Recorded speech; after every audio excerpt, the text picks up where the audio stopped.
of this palaver. Let's get the show on the road. Yes, good morning, everybody. Hi, everybody. Welcome.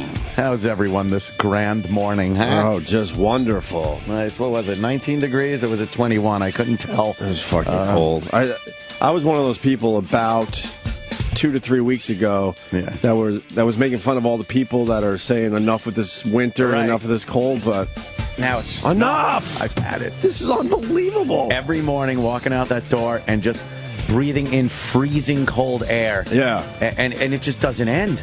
Yeah. Doesn't end. And what? We got another storm coming today. Couple inches just to show you who's boss. Right. Just a little reminder, since all the snow is gone. Yeah. Just a little more to throw in there to screw everything up. And then cold the rest of the week until Friday. Had it. And then I think Friday will finally be it. But I've said this in my, regular life a million times. Yeah. Like, no, I think this is it. No, I think this is it finally. I think we're through. I think we're over the hump. I think it's going to be 50 on Wednesday. I think it's finally over. No. It's unbelievable. I can't remember the last time we had a winter that was this just horrible. It seems like it's just going on forever. Yeah. It won't fucking end. It started early. Yeah, New York's not used to this crap. We're fucking pussies when it comes to cold weather. We really are. Because I've lived in colder places. I mean, when we were up in Boston, that was a lot colder than here. Yeah. When I lived in Rochester, Buffalo. But for some reason, this winter is just annoying. It's never as fuck. fucking ending. I look at my back door, the fucking slider, and I'm just like, come on! You would be are you opening your pool April 1st? I am still on an April 1st schedule. Jesus, really? To open my pool. I don't care how cold it is out. You might be ice skating on that No. At least the jacuzzi will work, Yeah. Bubble away in the freezing cold. Well, at least we don't have a mudslide to deal with. Oh, boy, that's a ugly scene. You see CNN, they're adjusting finally. Are they pulling off of the old airplane? They're getting that asshole out of the flight simulator. Yeah, is he in a mud simulator? They'll find something for him. Something creative. But they're trying to move to the mudslide story now. They're trying. They're still they're getting pissed at those Malaysians. Right. At those Malaysians for coming out. First of all, they text the families. Oh, I know. Of the fucking victims. That all lives were lost. I got to tell you something. There are some countries, and a lot of them over there in Asia, Malaysia is one of them. Right. That I don't think they have the mindset we have as Americans or as Europeans even or something. There's just this straight business text them. Right. And you're like, what? Right. The easiest way to get word out. Right. And you're like, technically it is. Who would it is? Right. Technically it is. Instead of making 200 and whatever phone calls. But again, you can do a mass text. Zero emotion involved with it. It's pretty insane. They're probably scared to do it in person. Those people are so pissed off. They're probably afraid if they say it's not to be killed. What a phone call. No, there's something else going on there. It's not just that they're pissed off, because anyone would be pissed off in that situation.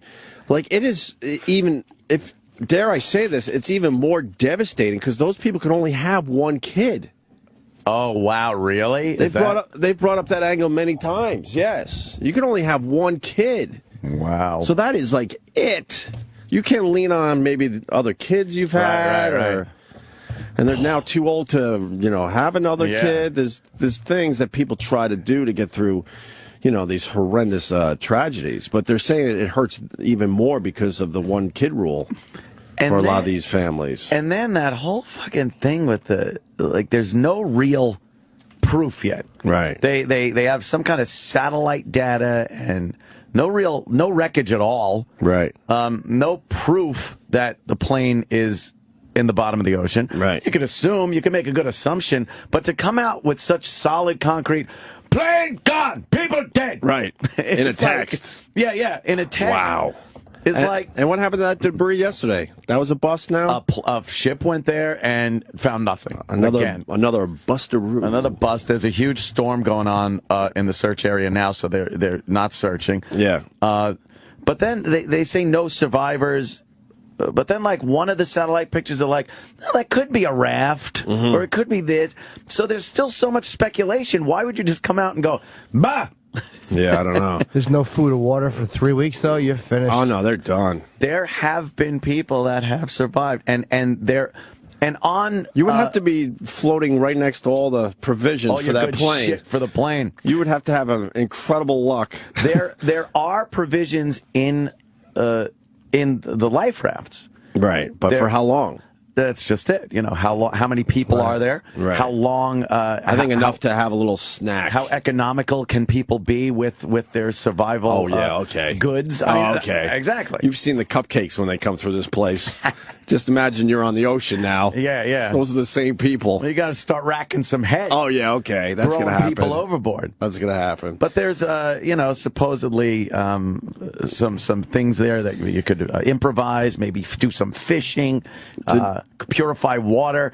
People have miraculously survived on the open ocean for a very long time. Not that part of the ocean. They're reminding us it's the worst part of the world to have a plane crash. God, I've learned a lot. Bad place down there. I now know the worst place in the world to have a plane crash. There's nothing down there. And then CNN, they did something that all news channels do. It's not bad enough it's in the Indian Ocean. Now they're showing stock footage of, like, I don't know, 20, 25-foot waves. Oh, giant storms. And they wait for a minute or two, and they go, well, this isn't the actual, this isn't what's going on now. Of course. But this is what that ocean has the potential to do. So the searchers could be dealing with this. They could be dealing with seas that we're seeing here from 20-year-old footage. But they sneak it on at first. And let you think, wow, they're searching in that right now? I don't know. It's horrible. Me and Ann were just watching CNN just before the show. I swear to you, I thought it was a repeat. Yeah, I know. They were saying the same shit. And the left turn. All right with the left turn. Well, the transponders. I prefer not it be called a zombie plane. If you want to talk to me as an expert, stop saying zombie plane. You could say ghost plane. Right. Ghost plane I'll accept. God damn it. Yeah. Oh, my God. And then the flight simulator guy. Enough already. But it's working for them. Their ratings are really, really good. Were they good? They're way up because of the coverage they're doing. Oh, there's the fucking left turn again. Wait, where's it going to go? There it is. It looks so stupid. It turns like a lazy Susan. Right. Give me some garlic salt. They've shown that animation so many times. I bet you there are people out there that are convinced that's how planes turn. I never felt that. The back swings out like that. Right. It's like you're in a bumper car. Exactly. And now this guy. Well, let me get back on the map. We now call it the Southern Corridor. Oh, now it's called the Southern Corridor. Are they standing on the map? Oh, you haven't seen the big map yet? No. Oh, this is wonderful. It's got little CGI on it. The plane's flying by their feet. Kick it! Handshake. Yeah, step on it. Bully I'm up here and visualize the satellite up. Yeah, up here, visualize. and it's communicating. It's saying, Why do they here, have to stand on the and map? then it sends something Why back is the saying plane it's not it's saying I almost am as big as Australia, though? That doesn't make sense. If that plane was that big, they'd find it. Sure, they sure would. This is specifically what aircraft I am. And now they've reanalyzed this data they've had for a few weeks now and determined You don't that like it the did floor go map? Oh, they're all along about the the floor route. map. And They use it along for a the lot of things entire now. route, it was sending back those handshakes. Correct. And that's, but remember, Pleased to meet this satellite has never before been used for directional, for finding anything. Fox has moved just on, simply for MSNBC has moved communication. on, not CNN. Brilliant scientists there at Inmarsat did, and I spoke with some of those scientists myself. Have you? CNN just knows, like, no, we're running with this. We're doing good. Let it ride. Oh, boy. So, what's the latest there? I didn't even look. Again, they called off the search of the day. What did the text say? I'd love to know that. All lives are lost. Just that? Pretty much. Plane is... I don't know the exact text, but it was pretty much in something like that. Plane is in the Indian Ocean. Went down to the Indian Ocean. No survivors. And the people said that what bothered them was the sad face emoticon, the little half parentheses. Oh my God! Was it? They didn't care for that. Sad face emoji. Oh yeah, It was called emoji. I don't have any emojis. They just want those people to leave that hotel. I guess. Yeah. They don't want to deal with their sorrow. No. God forbid you deal with a family's sorrow. you want the text? It's probably very annoying. Oh, yeah, what is the text, sir? Malaysia Airlines deeply regrets that we have to assume beyond any reasonable doubt that MH370 has been lost and that none of those on board survived. As you will hear in the next hour from Malaysia's Prime Minister, we must now accept all evidence suggests the plane went down in the southern Indian Ocean. Oh, boy. Maybe everyone signed up for the group text. Yeah, exactly. Maybe they requested it. Maybe. They're defending it by saying that they wanted to tell everyone involved before it went out on the news. So by just sending a mass text to everyone, all the families, they were able to do that before they got it out on the news. Well, it's certainly efficient. We all know that. But, Yeah, but the whole laughter thing, the ROR, was just... ROR. I don't know. What are you gonna do? Yeah, and then we got the mudslide. Well, I guess a lot more people are missing than first. Well, you got 14 dead over there from the mudslide, and how many are missing? Did they say 90? 90 are missing? I don't know how many people are missing over there. 90. Man. Crazy. It was 20, I thought. I thought it was 4 dead and 18 missing was the last count I heard. What happened? We got 14 dead. You know me, I keep count. I'm terrible. 4 dead and 18 missing, right? I'm just blurting things out. This says as of late last night, 14 people were dead and another 176 were unaccounted for. 176. I don't think you can survive in mud for too long. No. 4 seconds. Yeah, that gets a bit heavy. It's a little weighty and wet. You ever sink down to your knee in mud and try to get out? They say it's That's very just to your quicksandy. knee. Very quicksandy and silty. Really? Yeah. That shit just fucking... That sucks. A chunk of earth just slid. But it is amazing that shit doesn't happen more often. Right. You would think. You think like the earth's just sitting Big there. pile of dirt. Big pile of dirt. Getting pounded by the weather. You would assume it's really loosening things up. So that I always like when there's a storm and a bunch of like beachfront property gets wiped out or things like that. You think of how huge the earth is and where the land meets the water. Right. And how slightly it has to move to wreck a house that's on the beach. Right. But it doesn't very often. Right. I mean, to me, that should happen every day. And then we rebuild the beaches. Yeah. Instead of saying, "Oh, this is what the ocean wants to do now." Yeah. You should just accept what the ocean wants to do now. Right. And then there'll be another area to build houses, I guess. Like the way the ocean, for how huge the ocean is. Waves should go inland anywhere between like 600 miles and fucking like 1 foot. And everywhere in between. It's giant. The Earth's spinning around. It's fucking tides and waves and fucking... Oceans are thousands of miles across. And they barely move a couple of feet where it hits the beach. And high tide's like, wait, I think it's high tide. Well, I'm not really sure, though. It came up 6 whole feet. Right, I think it's high tide now. 600 miles. It really should. It should be crazy. You think all that water would just push. Fucking things hurtling through space 25,000 miles an hour. Right. It's flying around. There's water on it. I can't get a glass of water to my fucking couch without it flying. Oh, by the way, I don't drink water. Exactly. Get a glass of wine to my... You can't get that because your glasses don't recognize the fluid. But high tide's 20 feet, 30 feet difference. That's it. You're right. It's crazy. Yeah, this Earth is fucking nuts. But isn't the moon what makes that is pretty fascinating. The moon? Yeah. The moon makes the waves. Yeah. The gravitational pull, all that happening. Yeah, the and you're tides. Right. It moves a little bit. Yeah, just it's so slight when you look at it on a global scale like that. Yep. We should never know where the beach is. We should never know where the beach is. You're right. Where's the beach? I don't know. Hopefully not in my yard. I'm not sure where it is this weekend, but I want to go there. Anyone know? Yeah, I think it's 200 miles to the south. Yeah. I think. Word has it. What do you guys think of Nick Cannon? What is this? The white face? I don't care. Not at all. As a white Whatever person, he I wants don't to give do. a fuck. See, we white people are so good. We don't even care when you guys put on the white face. But man, a white guy does the same thing with the black face, and they want his career over. Yeah, is the news covering Nick Cannon's white face a lot? Have they talked about it? Have they? Yeah, I mean, I heard about it on the news. Hey, your boy Nick Cannon there. What happened? Yeah, that's Sam's boy. That's Sam's boy. What Enjoy. happened? That's my boy. He's getting controversial. You think that's what? Because that seems to me like he knows better. Like he knows he's going to get. He knows what he's doing. He's trying. Yeah, he's getting headlines. Eddie Murphy did it on SNL for sketches. Chappelle used to do it all the time, and it was Wayans fucking brothers. hilarious. Yeah, the Wayans brothers did it. Eddie Murphy is. Oh, you said Eddie Murphy has done it. It's for his album. Let me tell you something. Because his album's called White People Black Party guys Music. in whiteface look ridiculously silly. Well, They look like fucking some type of alien. They pick the wrong hair always. Isn't that the same hair they all kind of use? Yeah, it's like a reddish. They want to be very white. Strawberry blondish. Yeah, it's terrible. It's they have horrendous. black hair, so they're tired of it. Right. So they figure, let yeah. me be blonde, even for this silly photo shoot. Oh, I don't like Nick Cannon at all. Oh boy.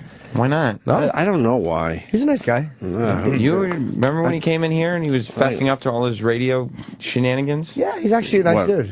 What he fessed up that he had no business trying a radio show? Well, he sat here while we were making fun of all his... Hey, Sam, calm down. I understand that's your boy. Sam. You know, you come to his defense like that. I know, he's like a jealous lover all of a sudden. But yeah, I don't mind that he did this at all. Good, because he knows this is going to be a problem and he's doing it anyway, so good for him. Yeah. I think he's hokey. What is it, an album? It's a bit hokey. Yeah, it's called White People Party Music. I mean, what is White that? People Party Music. What's the first song off it? Let me find it. I want Black People Party Music.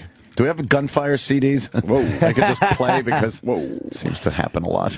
But the outrage over guys that do this in blackface is just silly. His tweet was, "It's official. I'm white. White People Party Music in stores April 1st. Dude, go get it. Join the party. All right, dude." And there's a context to blackface also. Like that, you know, he's doing a whiteface thing. If you're doing some Al Jolson blackface, mammy stuff, that could be offensive, obviously. If you're doing that, like, you know, Black to the Future float that those cops did years ago, that's going to piss you off. But if you are legitimately trying to imitate a black person and put on makeup or prosthetics to look like a black person, like, what's his name? What was that movie? Tropic Thunder? Right. Yeah. So he didn't really get any shit for that, though, did he? I don't think he did. No, he didn't. A couple of people said something, but they were, pushed aside. And he also, again, it's in context. He's also tweeting, "Bro, I got drafted." Bro, because all white people say "bro" and "dude." Bro and dude. Yeah. Hold on. Ralph has a problem with our little silly high tide bit we just did. Okay, Ralph. Ralph, what's the problem? I feel bad for you because everybody's going to be swamping at the beach this summer. Will be knowing that you live at the Bay of Fundy in the summer. 20 and 30-foot tides. Where do you go to the beach? Who said that? I thought I said like 6.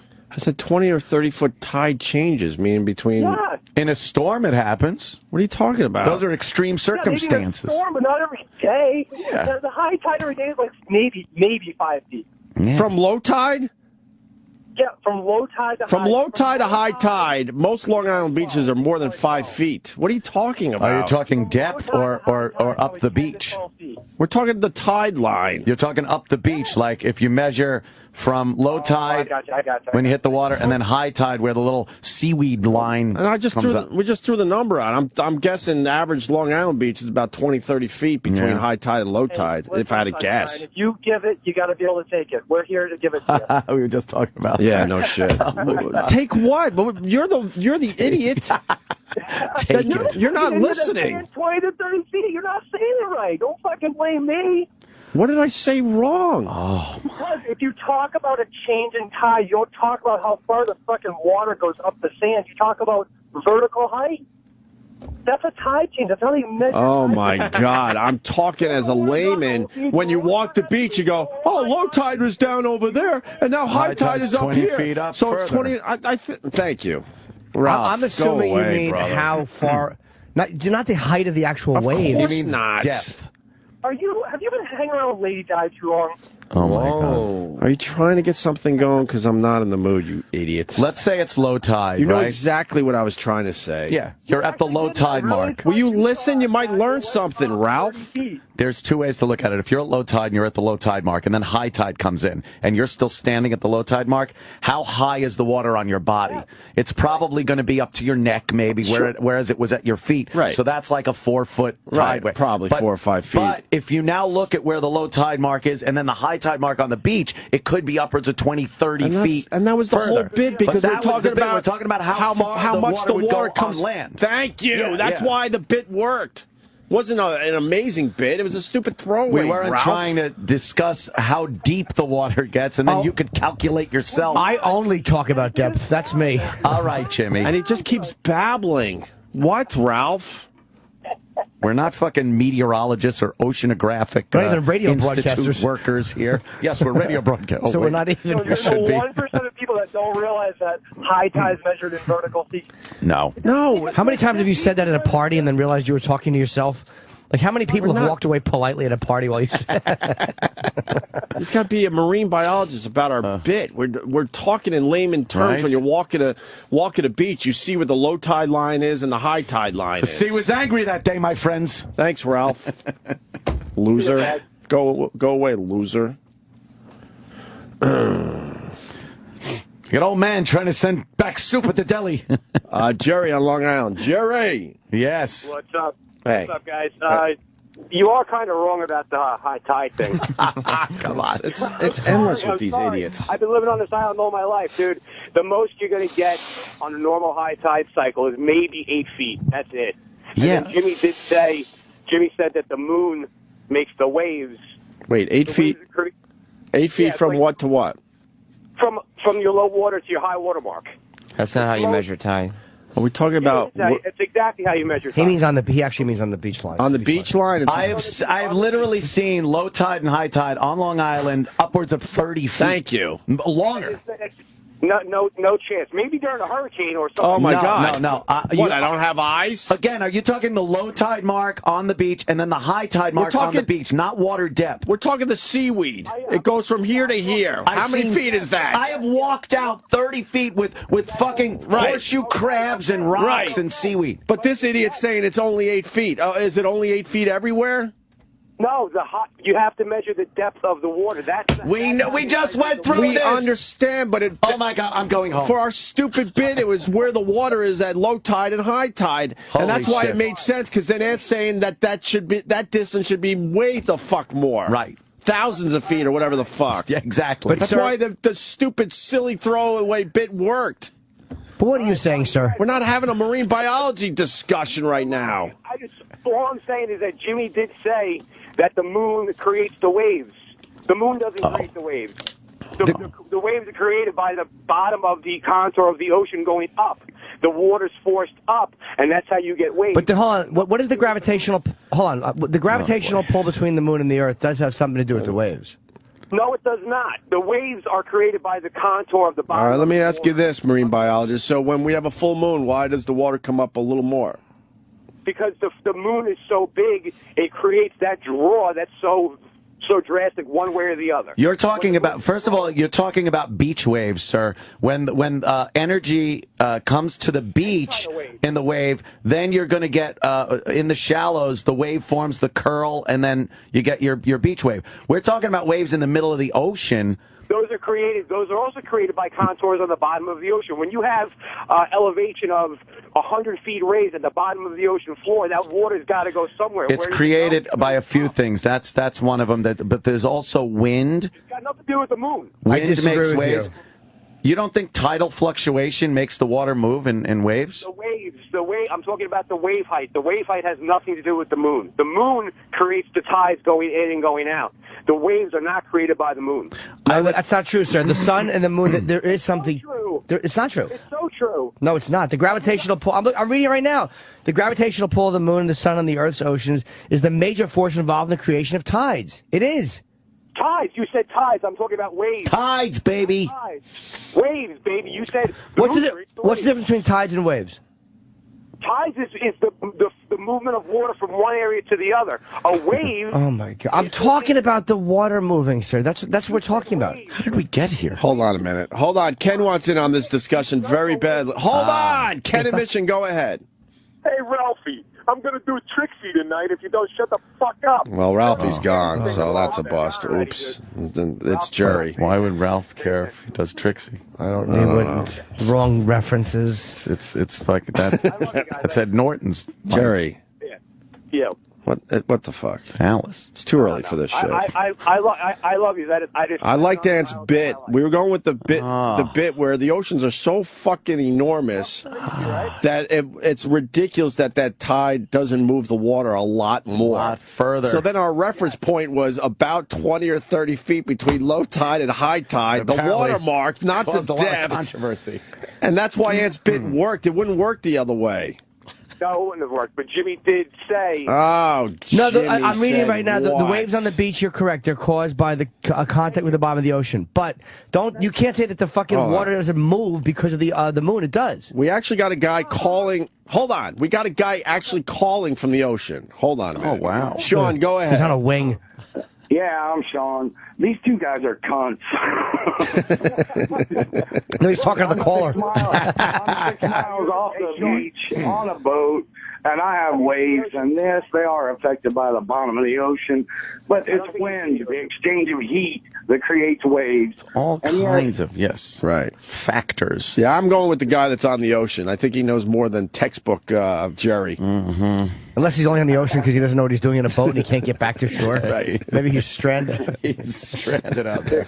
I imagine he's actually a survivor from the plane crash. Chooses to call here. Right. You know, Huh? the I've been listening. Hold on. Oh my God, it's just endless. I love it. I hate But when these you have people calling. conversations in your regular life, you're never talking over each other. It's astounding. We give everyone a shot here. Go ahead, Jerry. The record for longest shipwreck Yeah. is actually 44 days. It was a guy named Louis Zampieri. He was a World War II bombardier for a B-24 Liberator. Got shot down in off the coast of Japan. Right. He spent 44 days on a life raft. It's Wow. It's called Unbroken by Lauren Hildenbrand. The guy's story is amazing. 44 days this guy survived. Is it a book? Crazy. And it's a book. It's called Unbroken. It's amazing. Unbroken. She wrote Seabiscuit as well. Well, You should. hold on. Louis Zampieri. How did he survive? Yeah, what did he drink?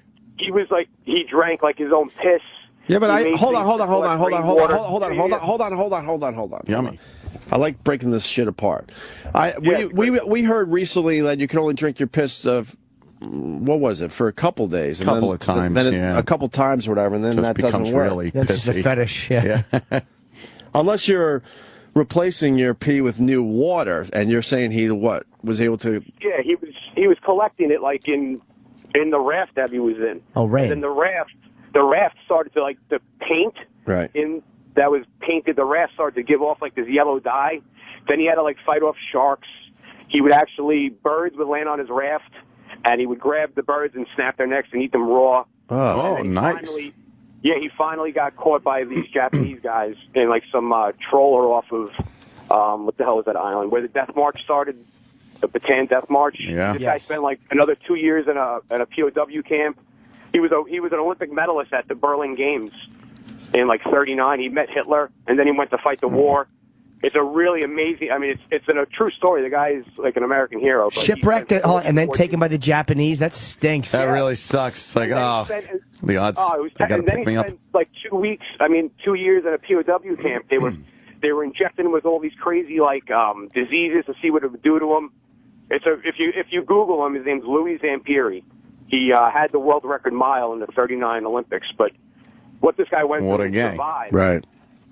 And man, snapping a bird's neck and eating it raw. That's rough. Nice. That is rough. You'll do that when you're starving, I guess. I can't picture being that hungry, but fucking. you'll get there. They'll eat anything. You'd get there. Fucking human flesh. Yeah. That's even almost easier to understand than eating a thing you cooked than eating a bird raw. I think the key is to take very small bites. Very or tiny. do you take one giant bite and try to get it down? You gotta really I think you gotta just nibble, away. He said fighting the sharks was the hardest part because he figured as long as he stayed out of the water, they would stay off the raft because they were trying to get him. But why would he go in the water? Well, they would to fish and stuff and to cool off. They were. Right. He was with 3 other guys. And they were baking alive. They said his his lips were so swollen from the sun that they touched the tip of his nose and the bottom of his chin when they found him. Wow. He weighed like 60-something pounds. He lost like almost 70% of his body weight in 44 days. Yeah. 2 of the guys he was with died. It's a crazy story. Now, Not to mention when he crashed, he got tangled up in all the wires in the B-24, and he got taken down with the boat or with the ship. It was insane. Yeah, I think 1,100 feet of water. He came to and rose to the top. You got to read the book, or even just go on Google and Google the guy's story. Then he goes to the Japan death camps, and he meets this guy, the Bird, who was like this sadistic Japanese POW camp director who just beat the shit out of him every day. Why didn't they make a movie out of this guy? It's crazy. They should. I mean, they made Seabiscuit. Right. They should make a story about him. Did he eat? Did he eat anything off the guys that died? No, he never went to cannibalism. He So said he that says. they thought he just couldn't bring himself to do it. Right. And not to mention the food, the stuff they were feeding him in Japan. It wasn't even like food. They said it was like maggoty bread, and they would give him a rice ball the size of like a golf ball, and they would throw it at him, and then you would have to like pick out the rice from like the dirt, and it was just yummy. What these guys went through. What this guy went through was terrible. Wow, I'm going to look this guy up. Yeah, Louis Zampieri. Look at. Yeah. Yeah, go on. I'm sorry. No, go ahead, finish. Sorry. No, he's just like I said. He was in 1939. He's shaking hands with Hitler, and then in 1944, he gets drafted. Gotta take the good with the bad. I can tell you what he's doing in 2014. Hold on, there's someone always just waiting around the corner. Go ahead, Buzzard in Boston. Go ahead. Hey, O&A, this guy knows the story very well, but the fucking guy's name is Louis Zamperini. Oh, I'm sorry. I mispronounced his name. What'd you say? Zampieri. He was saying, yes, Zampieri. Really? Oh, no. You know the whole book, but the Infighting, it just so petty. It's like a bunch of fucking like flight attendants. Why the fuck do we have the most petty listeners? Petty. I talk to other radio guys. They don't have these petty listeners. Oh my goodness! I think it was good. I think it was good enough where if you were interested in what this guy was saying, you would be able to find it on Google. Or he might call up and just go, "Hey, I'd like to correct the guy on the name. It's Zamperini." Right, in a nice way. This fucking asshole. I don't think you'd find him on Google. You'd find some fucking French or Italian cook. All right, fair enough. Fair enough, Buzzard. Thank love you, you guys. sir. All right, brother. Of course you do. Thank you. Jerry, thank you, too. See, we got off on the wrong foot, and now you give us a nice little story. Yeah, man. It's like I said. You should. I don't know if they got anything about him. What are you in love with the guy? All right, we got his name up there and stuff, so it is Zamperini. Zamperini. Zamperini. Thank you, brother. I have a Nick Cannon question. All right. Someone on Twitter said that it's coming out April 1st. The guy says he's calling shenanigans. Is that right? What's the shenanigan? Is it actually coming out or no? April Fool's. Yeah, I Have you think heard so. music from it? Yeah. I mean, he's released singles from it. April 1st is probably just a in on it. Tuesday. I mean, albums. I don't know what the shenanigan would be. He did dress in white. it's No. Leading up to the fact I'm putting this album out and I'm dressed like this, and he's just Then he the whole doesn't thing was really put it the whole out. thing was silly. I didn't. April Fools. What's he promoting? Why would he not put out an album? Just an April Fool's joke. Not for any reason. Just We got more info on Zamperini. Zamboni. Zamboni. Hold on. Let me go to Joe in Rhode Island. All right. Joe, that guy knows everything about this story, but he doesn't know this fact. Go ahead, Joe. Hey, Joe. It's actually Joe from Long Island. They're actually going to come up with a movie Christmas of this year. Angelina Jolie apparently was his neighbor or something, and she's producing a movie. It's coming out Christmas. All right, so the movie's being made. Oh, yeah. Some are saying the movie's already been made. What? I know she was doing some PR stuff on the Today Show, I think. I saw an interview last month on so she was talking about the same dude. All right, so this is going to be a movie. That's cool. Now I don't have to read the book. Exactly. I'd watch that. Yeah, absolutely. Thank you, sir. Don in Indiana. Hey, guys. So the movie's coming out? Yes, sir.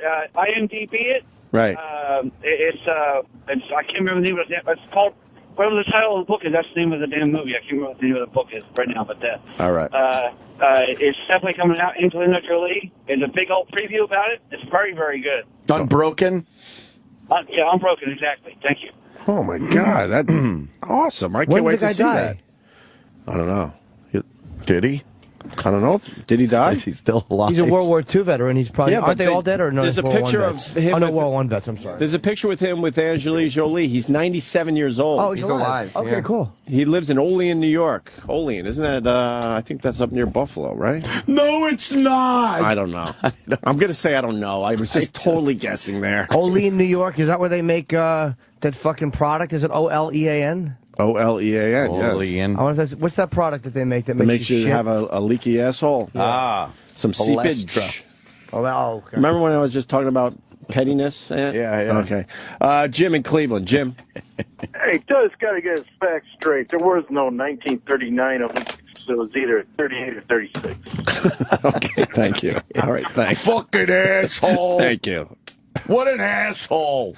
We would all fail if there was a test, okay? Of course we but would. Hopefully we're entertaining you a little bit. Isn't that what this is about? I don't know how this became such serious. Now we got to be all about Google at every turn. Google everything, wiki everything. There's a guy who survived in the ocean eating fish. I don't know how you do that.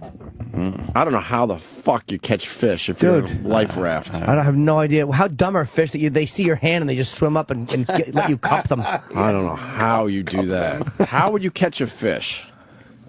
What do you entice them with? No, you don't have any of that stuff. Oh. How the fuck do you do it? You make a hook out of what's left in the raft, but what do you entice them with? You gotta cut a little piece of meat off yourself. We're back to snapping your pinky off. People are saying that should be an animation. That's kind of funny. I put the word out to Coke Logic, but that's up to him. That was a good one. I understand if he doesn't see it. Kathy, go ahead. Hey guys, love your show. I'm a teacher. Have fun with Mark Sanchez.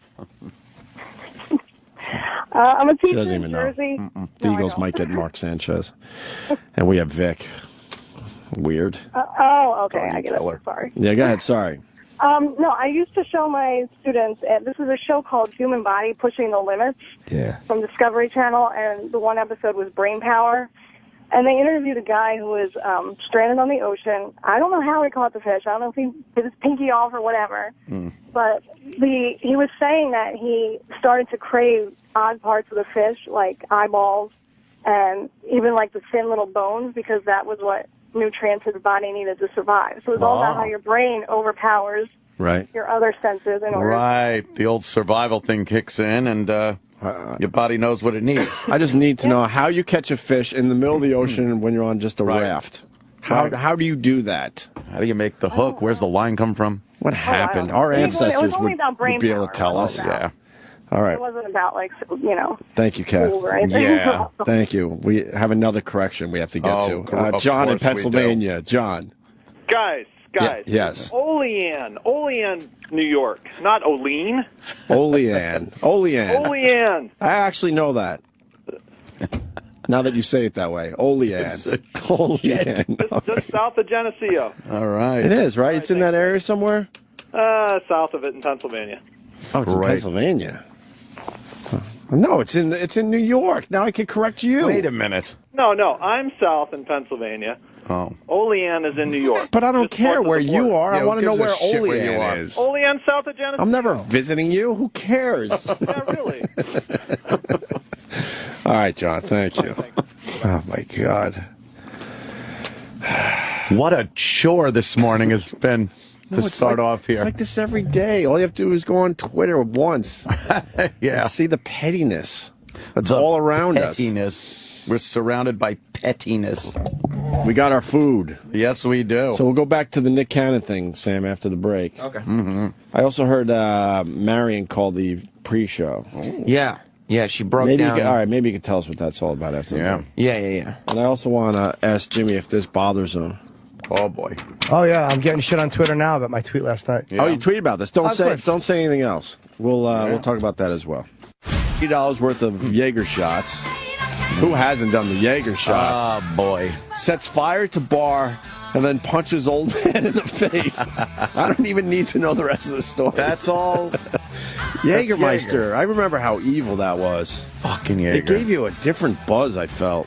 Was it all the sugar in that? Or? I don't know what the fuck it is, but that was my go-to Bar 9 shot. Right. Back when we used to go to Bar 9 and fucking play music. Sure. And all the people would show up from the show and everything.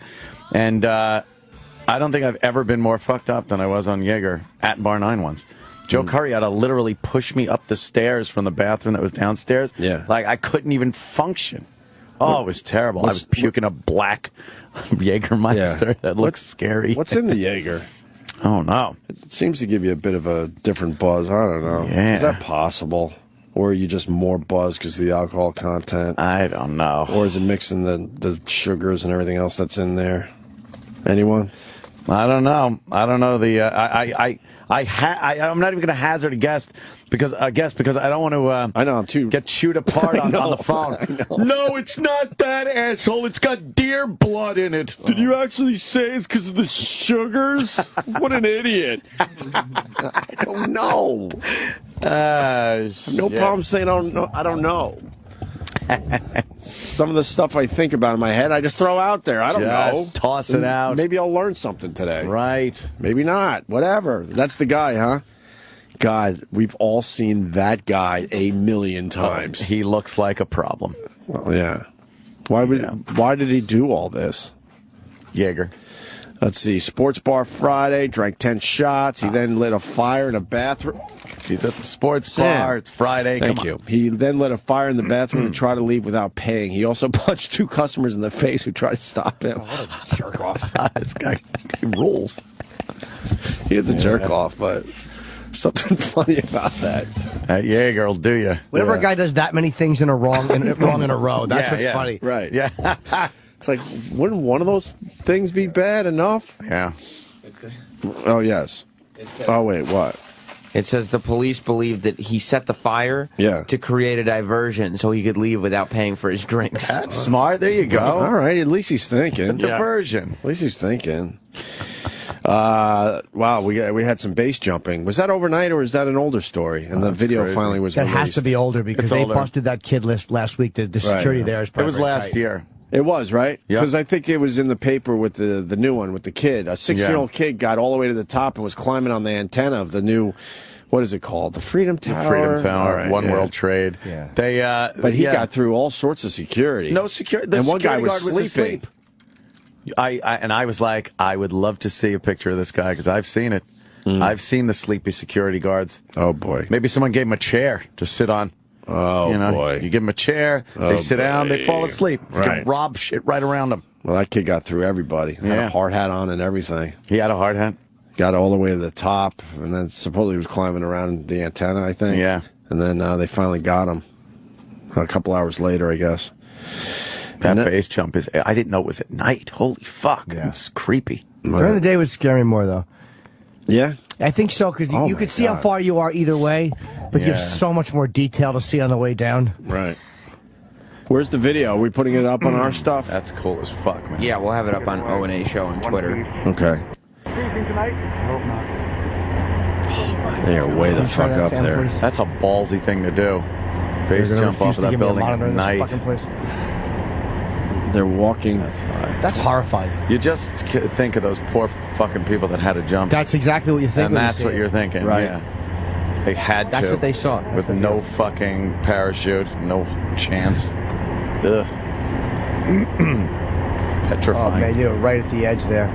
Oh. Yeah, look at that. They're just looking over the city at night. You can kind of see the curvature, which might be the camera. Yeah, the camera. Oh, it is the camera. But, I mean, it's just fucking high up. Sure. That's crazy high up. Yeah, they see the Hudson. Are they up on the antenna part? What's that red light? Oh, is it the camera? Yeah. Oh, that's one of the guys. Okay. That was the... Yeah, it's a bit dark. It's peaceful up there. Are they just thinking it over? Yeah, making sure the shoot's good. Getting their, if you have a base jump video, you can't be 2 minutes in without any jumping. They're probably just enjoy. Oh yeah, Big yeah. Payoff though. They're probably just enjoying that view for a minute. All right, enjoy that before you hit record. You got this. Enjoy it for yourself. Right. He says you got this. I think he's just trying to get the nerves up. Got the camera on his head. Video half over. He still hasn't jumped. No. He's breathing heavy. He really is. He's thinking it over. Why is he nervous if that's what they do? I don't know. I bet it's the adrenaline. He's just because you're flying not that far away from the building. Yeah, flying, falling. Yeah. Thank God I corrected myself. On that there he one. goes. He jumped. Yeah. Wow. I understand too. The risk is that you're going to fall and the parachute's going to smash you right into the side of another building. Exactly. Or another building or an antenna. Sure. Yes. Yes. Where did they land? Now we're watching it from that point of view. But it doesn't look nearly this scary going down. Oh, yeah, right. It doesn't. Not at night it doesn't. That building's coming up fast on the right. Oh, my God. Wow, that rolls. Holy shit, that's crazy. Yeah. I want to see how he lands. Does he land near a cab? Yeah, or on the fucking West Side Highway? That would suck. well, they could steer those things pretty good, though. Yeah. So where is he going to land? He's coming down for landing in a... He's coming down. What road is that? Well, he's going pretty far. I think, is that the West Side Highway? Yeah. Yeah, you're right. Middle of the night, obviously, because there's barely any cars on there. You don't realize what kind of good time you're making doing that. You're really good time. Where's he going to land? Right on the West Side Highway. Yeah, he's going West Side Highway. Wow. Coming in pretty quick. Wow, Nice. underneath the traffic light. Really? Whoa, that's fucking amazing. And then he's running. He dragged the parachute. Some cars are going by like, what the fuck was that? Right. He's getting to the other side of the West Side Highway. I wonder if he's going to jump in. And he's hauling ass. Oh, yeah. That would be hilarious if it landed right in front of a cop. Oh, right. Yeah. He's running. Oh, good for these guys. Well, they got caught. I love adventurers. And they're in a lot of trouble, apparently. Are they? Yeah. What's he doing? He's probably folding up that chute. Folding up his chute. This shit is so out of control. They're going to have to make some crazy law, unfortunately, right? Because right now it's a slap on the wrist. It's like trespassing, but I think there's also some kind of endangering human charge. Yeah, human lives. But this guy's he's putting it in his little bag. He found some bushes to hide behind. Yeah, he puts it in a little duffel bag, and then what? He just walks around with his parachute. Yeah, I mean, I guess never know. It takes a minute to fold it up, but I guess you can't just walk through New York with a parachute. Yeah, dragging a parachute with you. How did he get caught? Oh, he's not close. So it took him probably, 40 seconds to fold Did he up. have a helmet? A helmet cam, yep. Yeah. And he has a mask. Wow, that was fucking cool. Why doesn't he say anything? He's probably panicking at that point. Like, there was something I saw. That was great. What did I see of the guy hanging from the high? They show that a jump off the. Do we ever watch the one in fucking?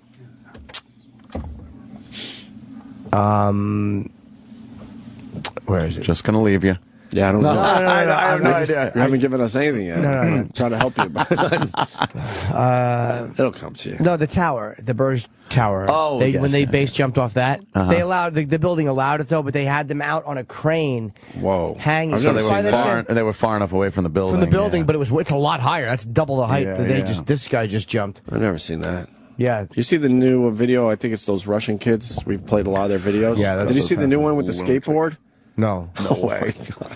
No way with a skateboard. I mean, what did he do? Well, a little skateboarding near the edge of a building. Why would you do that? And then they're like walking across they look like handrails, but they left the snow on them just for extra fucking creep Danger. factor and danger. And I know what I was just thinking of too. Yeah. Besides that jump, Yeah. was when those old walls that people walk on.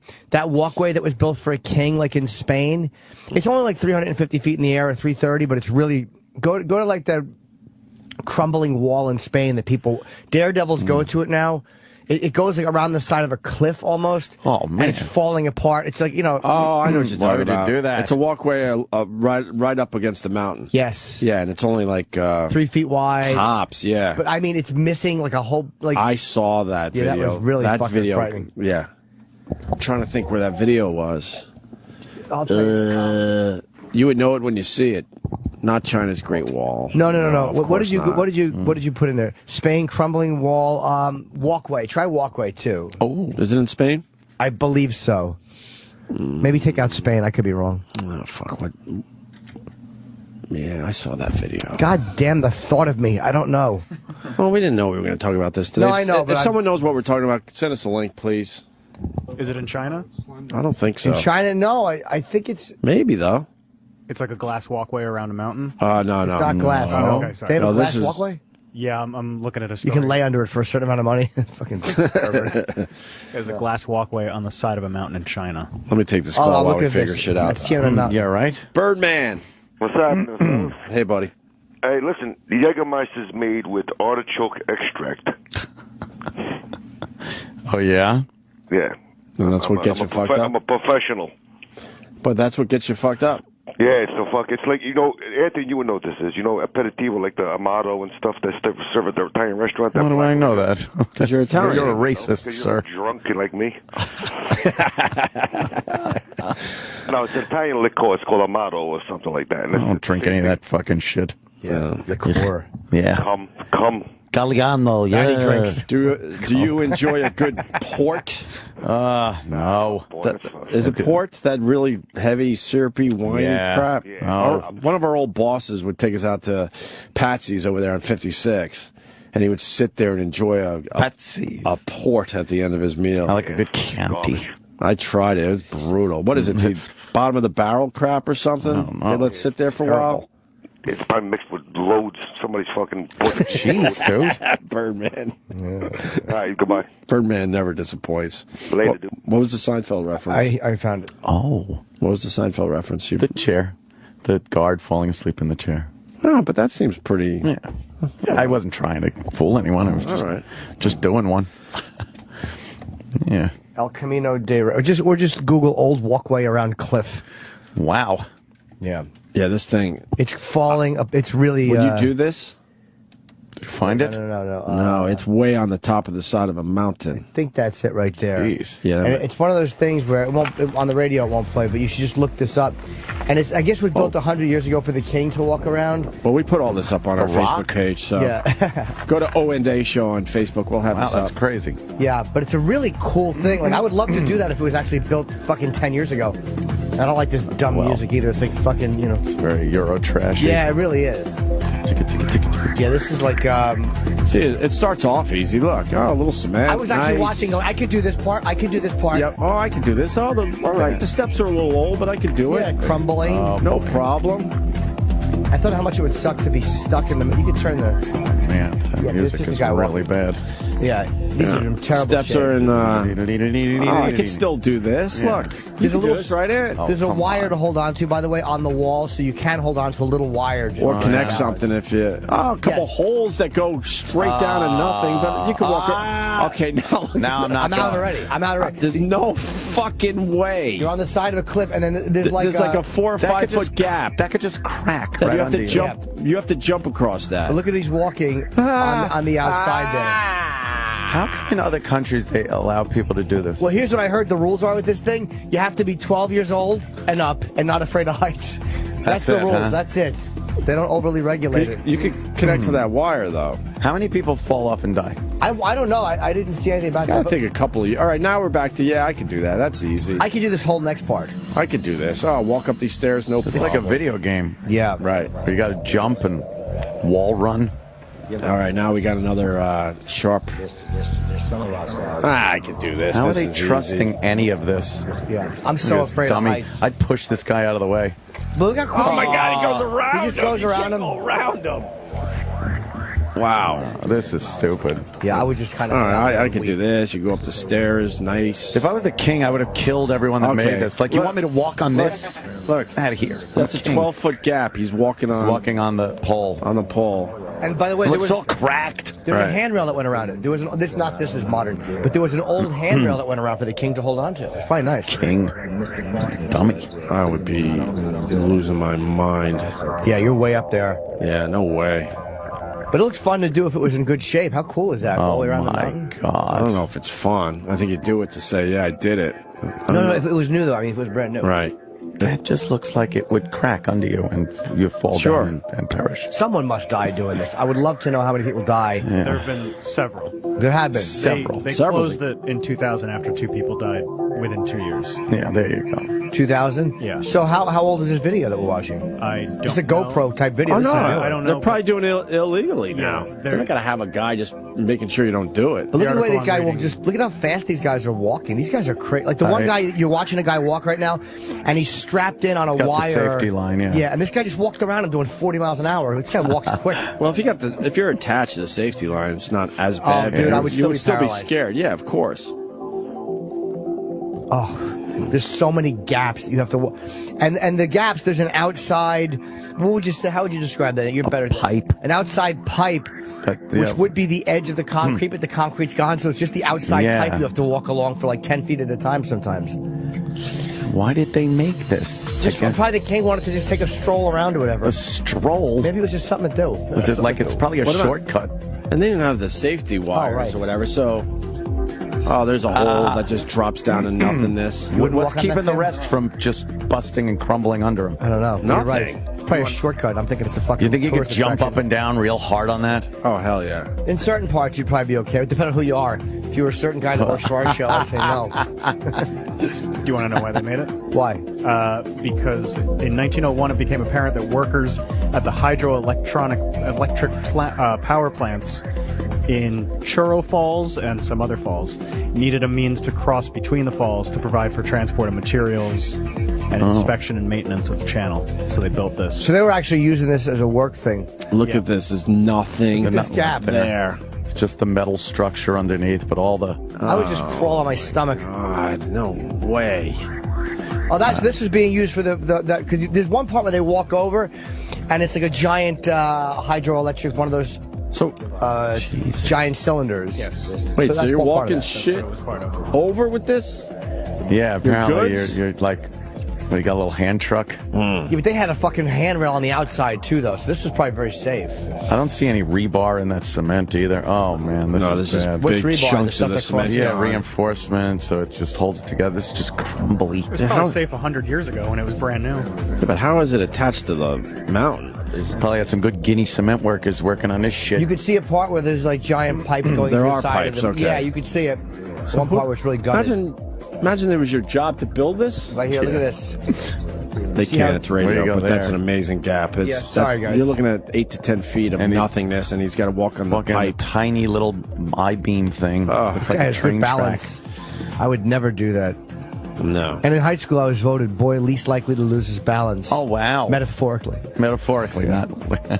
Is this video almost done? We get the Yeah, point. you don't have to watch the whole thing. It was just, you could see the we old decided workings. to tap out with 15 seconds left. God, we really do Oh, suck. there's a little gate. Little water gate. And then it just ends. Oh. Oh, no, you couldn't get jumped down, I guess. And then you get down from there. Fuck that. I don't know. That's a silly little walkway. Let's say hi to Snowy in Michigan. I've done that. Snowy. How you doing? How you doing, man? Hey, buddy. Travis mentioned that glass walkway in China. There's some other place in China. It's like some temple that this path going to it's over these steps and like this around this cliff face, and it's just these people hike this thing. It's some sort of temple. I'm sorry, I don't know the exact name of it, but I was looking for like these high places. And besides that glass, thing that it is, it's some sort of temple. The path going to it's all these like sheer something and Temple, some kind of temple. It was a temple. It seems like it's similar to what Jimmy just showed us. We'll look it up. All right, thanks, guys. Thanks, Snowy. Yeah, and then we have to say hi to TJ in New York. TJ. Oh. Hey guys, Hey. have you guys ever seen the Stairway to Heaven in Hawaii? What the hell is that? It's an old naval outlook. You can see the entire outline of the island once you climb up there. They shut it down years back, but me and my buddies climbed up there. You just got to do it before daylight, and then you can beat the guard. Like, beat them? Oh, so you're not supposed to be doing this. It's called Stairway to Heaven. The haiku stairs, does that sound familiar? If you just type in Stairway to Heaven, Hawaii. Oh, my God! Wow. Why do they build these things? Well, it's just steps walking up the side of a mountain. That's pretty steep. That's pretty fucking steep, Jimmy. That's almost like a ladder. I bet that's. I bet you get it's pretty tired. much like a ladder. You got three. There's 3 stations where you can stop off at, but the rest of it's like a ladder, and you stop and look back. That feels much safer, though. Yeah, it's safer than what Jimmy showed us. But man, look how steep that shit is. That doesn't bother me. I would go down that. I wouldn't. I mean, I would hold on. Yeah. Right. But I'd do a pogo stick up and down that steps. It goes all over the top of that. What do you mean? You gotta like get past the guards? They just don't let you do this anymore? Yeah, they have a guard standing at the bottom, but if you go before daylight and you make it up like the first quarter of it, he's not going to chase you up. But why was it built? Do you know? It was built as an outlook base for the Navy. So they had a good idea at the time, and then they decide, fuck this, we gotta make sure people don't do it anymore. And they got helicopters. Wow, and it goes right to the top, and he's right. You see the entire island. I hate this music. Where are they, Hawaii? Yeah. More trash. This music. Why are we listening to this music? It's terrible. We can do it this way, too. Yeah. It makes me always want to go over there and just fucking dance. Give the people something to listen to while we watch a video. I don't think they're enjoying Thank you, that music. TJ. We'll put that up on our Facebook page as well. O&A Show on Facebook. Like us, please. Yeah, see, we give you the video to watch Please. later on. You all got goddamn phones or computers. Stop it. Well, if we were doing the Joe Rogan way, they would be watching right along with us. Right with us. But for some reason, the company still doesn't get that part of it. How cool would that be? Here's our video feed. This is the shit we're watching right now. Check it out as we check it out. It makes sense to me. It's a multimedia world at this point. It's just a fad. It's not a radio world anymore. It's a multimedia world. It certainly is. It certainly is. So where were we before we got We're sidetracked? talking about the hunter. Oh, right. I'm with Jimmy with this stuff. I mean, this is brutal shit. And people still. I'm not against hunters, and I'm not against hunting. I'm against this type. This piggish trophy hunting. Trophy hunting. Woman shoots giraffe, poses triumphantly with corpse. In her pajamas? How it got in her pajamas, I'll never know. No, it was a Toys R Us. Well, you gotta shot the sign. According to Animal Shame, an organization that collects and posts these trophy pictures on Facebook, the giraffe was eating from a tree at the time of slaughter, just minding its own business. The photo was originally posted on the Facebook page by Koshal's World Hunting Adventures. I think I said that right. A full-service taxidermy shop in Wisconsin. The site has since taken down the image. They're called canned hunts, often hosted on South African reserves, where visitors pay a mint to bag something exotic. If you could call animals that were raised by humans specifically for the hunt exotic. And if a rifle isn't enough of an advantage, the animals are also frequently drugged to ensure maximum killability. Is that true? I want to know. That sounds like could be some kind of propaganda thing, but from the other side, I don't even think they should be. Yeah, I've heard that they slow down the animals a little bit. I don't know. If they're slowing them down, that's retarded. Because you want to kill your exotic animal in due time. You don't want to. You don't want to spend be out there all day. You don't want to get that out there all day. Is right. You got other things to do and see in Africa. Jeez. So they make the hunt relatively easy for you. That's ridiculous. Jimmy hates animals. We all know that from the fine stand 'em. podcast that's doing extremely well. Can't stand Can we animals. check our numbers, Sam? Yeah, let's check out those numbers. Let's check out our numbers, Sam. People on Twitter are just such babies about that. It's like, I'm talking about trophy hunters and this kind of a hunt, and they still pipe up. But it helps they give the money to. Oh, fucking just shut up. It's the end justifies the means. Is that what they're saying? If you do that, you're a dick. Just accept it. I'm a dick, and that's what I do. Just say that. Yeah, a lot of these they have them fenced in, so they can't even go anywhere. So you're not even having a real hunt anymore. Yeah, it's like, oh, good, he hit the fence. I could shoot him now. Right now, he's cornered. Yeah. Yeah, I'm not into that. I mean, I don't know. I don't even know how you go like hunting big game anymore. I don't think you can. I think that was a thing of the past. Right. Where you legitimately went out with that elephant gun. Bully. Put on that weird fucking safari hat and went out and shot something giant that you didn't know if it was going to come bursting out of the woods at you. I think the goal of the human is to kill everything. Just kill everything on the planet. I think that's our goal. Whether it's direct or through some kind of fucking environmental disaster. We're just shit. We are just bacteria. I love it. I don't know. Fuck it. Kind of like seeing other things out there. If we were gone, though, this planet would be just dandy. Oh, sure. We're not going to kill the planet. We'd be dead, and this fucking within a few years, no one would ever know we were even here. There would be new assholes. Right. Not saying brand new shitheads. Not saying the next thing that comes along isn't going to be a bunch of assholes either. This would be a green, lush, amazing planet without people, and then something would come to here and go, "Wow, right? Who's not using this thing? Look, right. It's amazing." Oh, Jimmy, look at your podcast number. Oh, I don't even notice that. Where is it? I don't even care. Oh, the Bell Knox Lady Di podcast doing extremely well. The Snooping Kids is a fan favorite. That one people really, really enjoy. Scarlett Johansson. The day we discovered naked pictures of Scarlett Johansson's doing well. She's lovely. And then we did a Scott and Todd podcast recently. The best of us beating the shit out of those guys. How's that doing? Certainly. They're all doing extremely well, Sam. You see. And then the Patrice O'Neill Memorial podcast doing well. Those are the last 5 podcasts. So go go get our podcast, the Opie and Anthony podcast. This week, I believe, which will be out tomorrow, is the best of 2004, right? Oh, yeah. The first year on satellite radio. Oh, yes. Can't even really call it the best of because it's only a quick hour and a half. Well, there's only how many? It was October 4th till the end of the year. Oh. That was 04. Yeah. So 3 months. We're gonna do that. So we'll do the best of 2004. Down the road, we'll do 2005 and on and on. So indeed, but that's fucking 10 years ago. It's ridiculous. Crazy. I can't believe it's that long. 10 years of just stuck in the mud. I remember you getting off the train. You were coming back. You and Ann had gone to D.C. Right. And I met you at the train at the garden or whatever it was when you got off.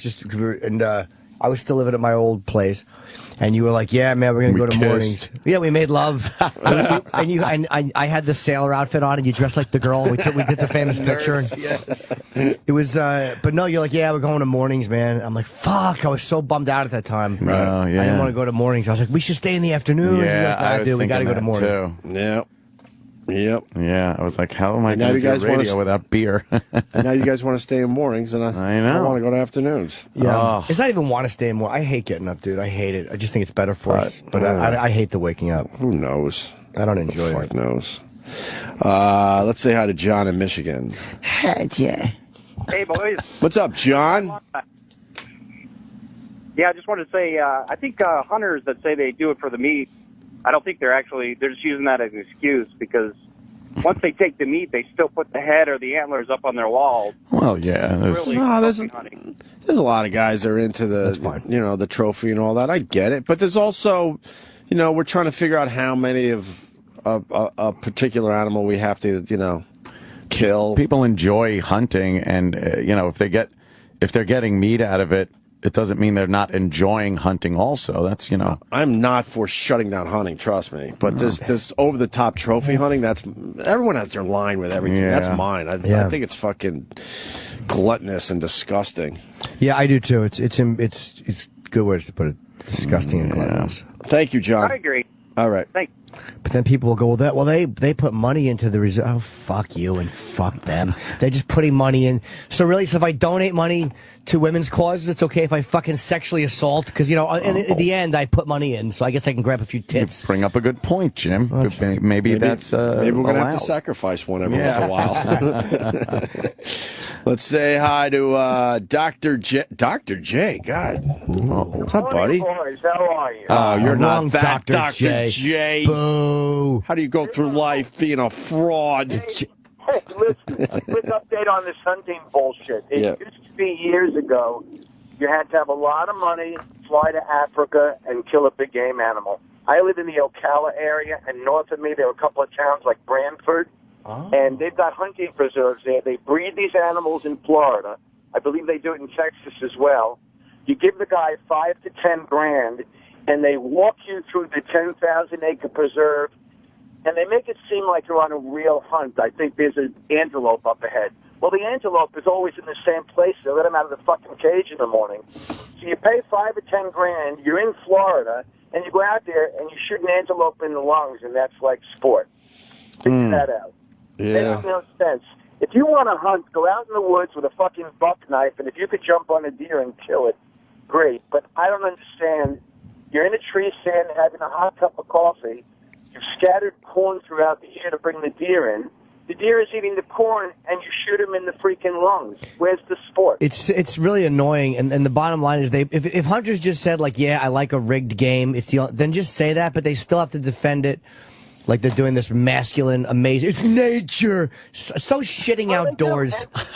Thank you, Jimmy. It gets even worse where I live. I live west of Ocala in a little hick town, and there's a lot of hunters out here. Braggart. And they know how I feel, and they're not real thrilled with it, you know? Yeah. Yeah. Well, you know, you've heard of PETA, People for the Ethical Treatment. Around here, and this is true, they wear shirts that say PETA, People Eating Tasty Animals. Oh, boy, you people over there. I don't mind that as much because PETA, look, even though I agree with some of what PETA does, they've made themselves hateable at times too, because they're unreasonable and they're extremely self-righteous about everything, and they wind up, killing some of the animals. I think they do good shit, but they're so hardcore, they're irritating. And most of the people definitely kill and take the antlers, by the way, because you're in the middle of nowhere and you take one of these deer down. And you know how much of a pain in the ass it is to drag that thing out. So a lot of these guys are like, well, fuck that. I just need the antlers. Saw the antlers off his head and head back I'd be home. done with it. And gutting the thing is no fun either, but I talk to these locals where I live, and I'm from New York originally. You can tell by my Georgia accent. And, Damn, you're I funny. talk to these people, Laugh and they riot. tell me they bring their kids out there. It's bonding, and they're getting in touch with nature. Give me a fucking break. Yeah, it's an annoying excuse I gotta get into the office. All right. Bye, sir. Office. Yeah, we're holding him up. Goodbye, sir. Just got the box set. He's going to watch it. Gotta get into the office. He's on a funny. He froze on a funny face Carell was making, and he couldn't wait any longer to get back.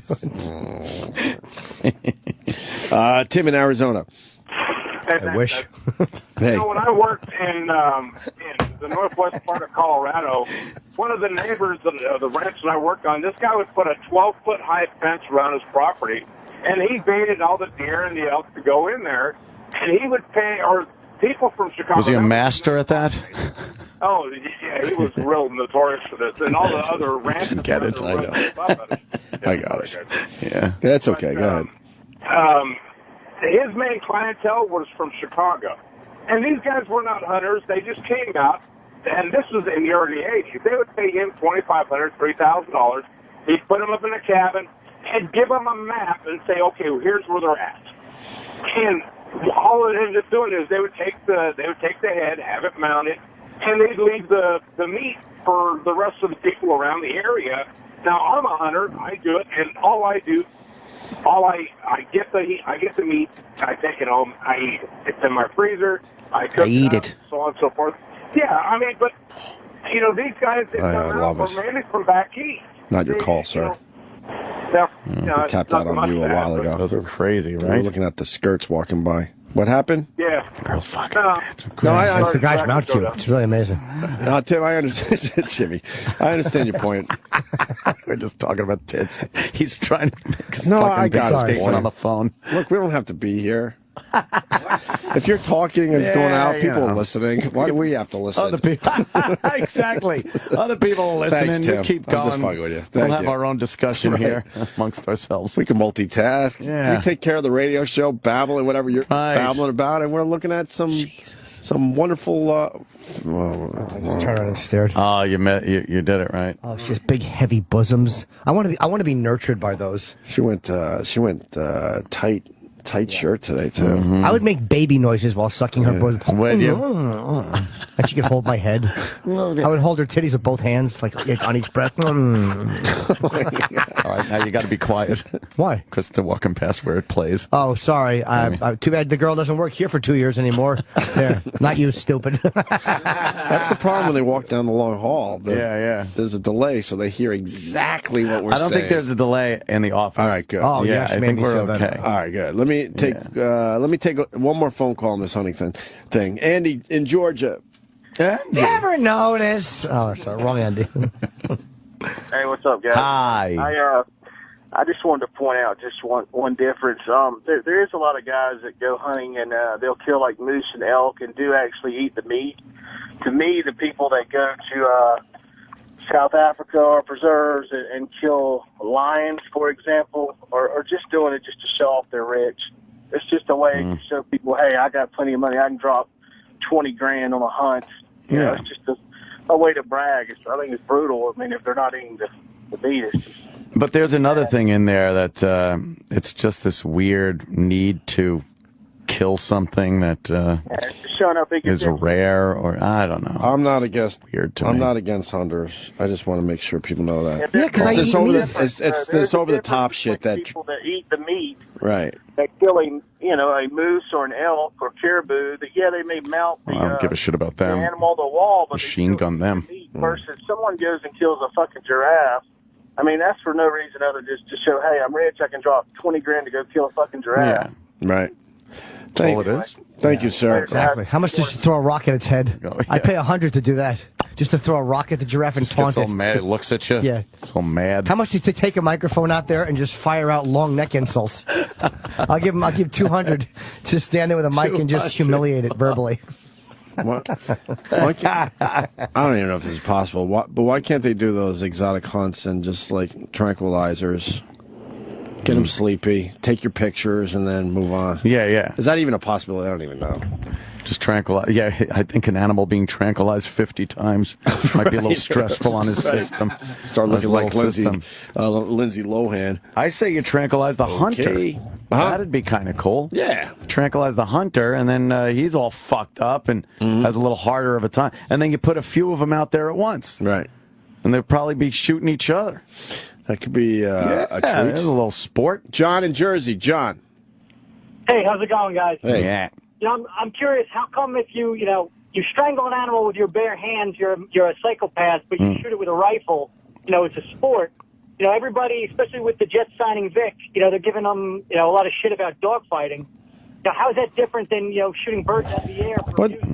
Well, a lot of people were offended by what Michael Vick did, but didn't he pay back society at this point? That is a good point. He did go to jail. Although, it's funny how... they won't let him go with this shit. Because there's something Now I got to support him because he's on my team. There's such a scumbag thing about what he did. There He is. did go to jail. Right. But the NFL kind of brings this on themselves because they're always moral policing. Don't say the N-word. That's going to be a penalty. Yeah. They're always acting like they're so fucking wholesome, and they don't want, they don't want this type of language in the locker room.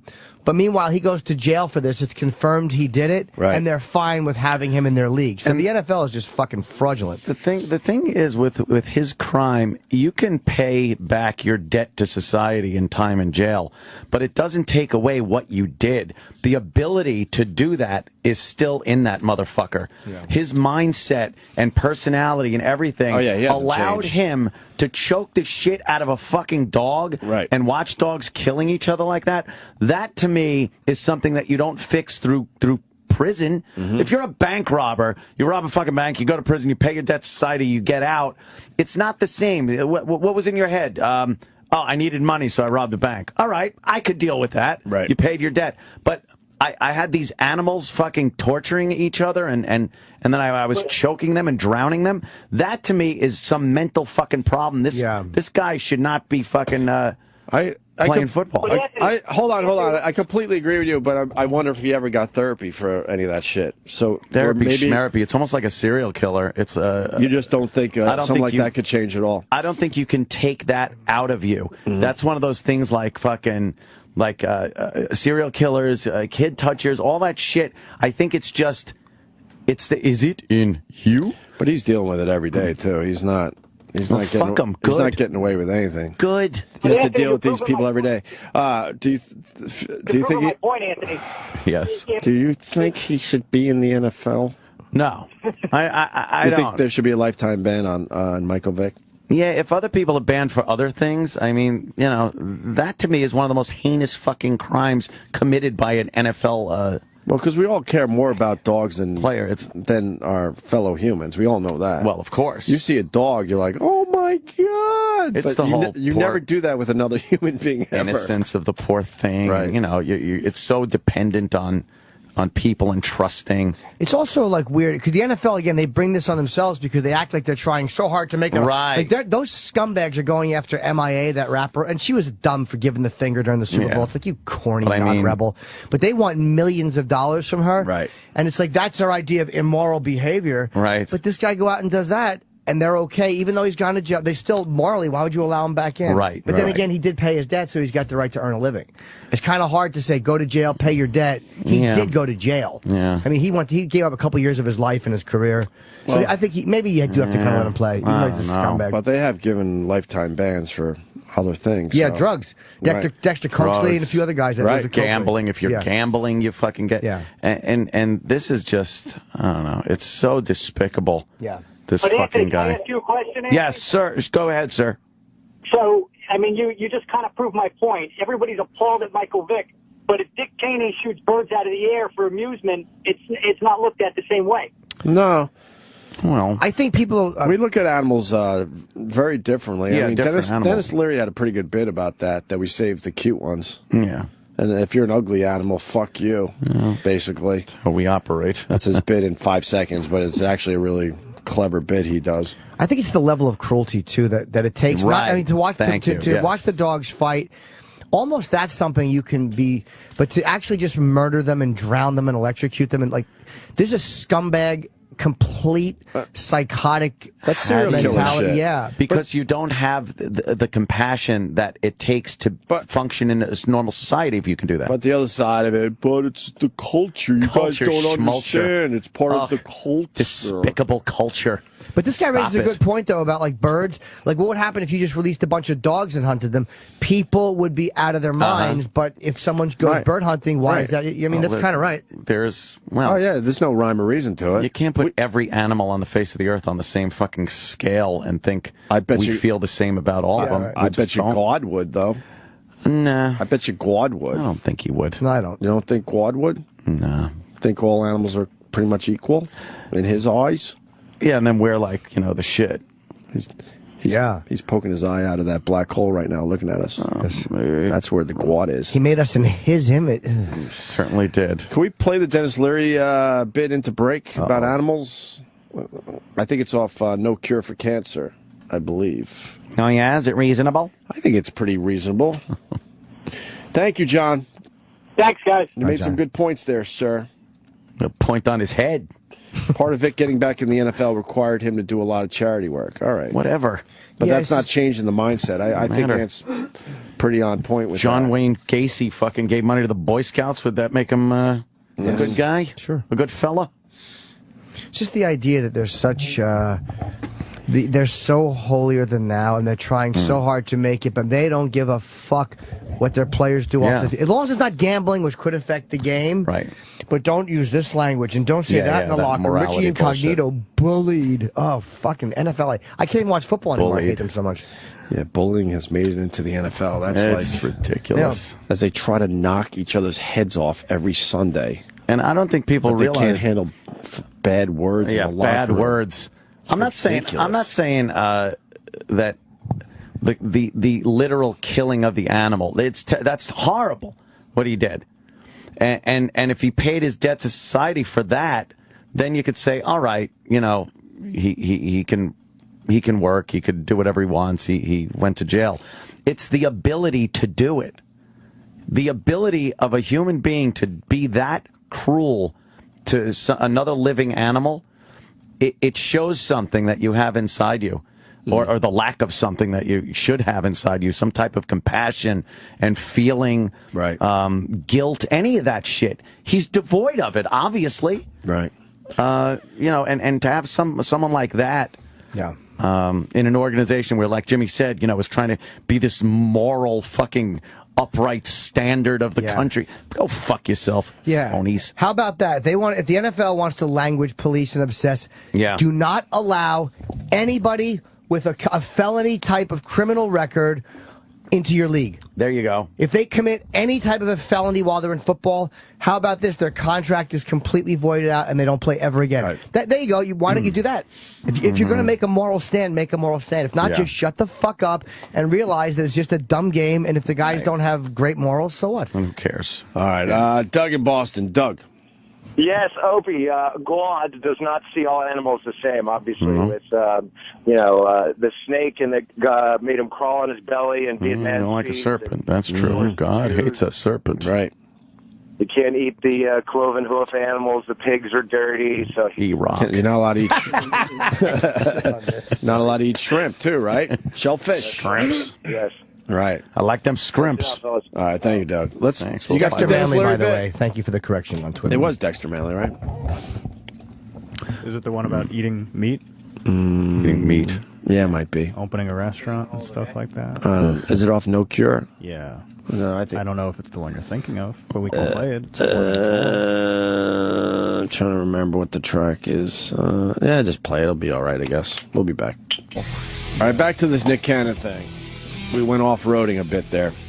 He's got a new album coming out called White People Party Music, and to promote it, he's dressed as a white person. And I swear this doesn't bother me as a white person, but what does bother me, if any white musician did the blackface thing, there'd be such outrage. Well, we get the. So what does that say? Black people are weaker and they can't handle it? Like, what's That's what the. It's paternalism by the media, of course. Paternalism. Paternalism.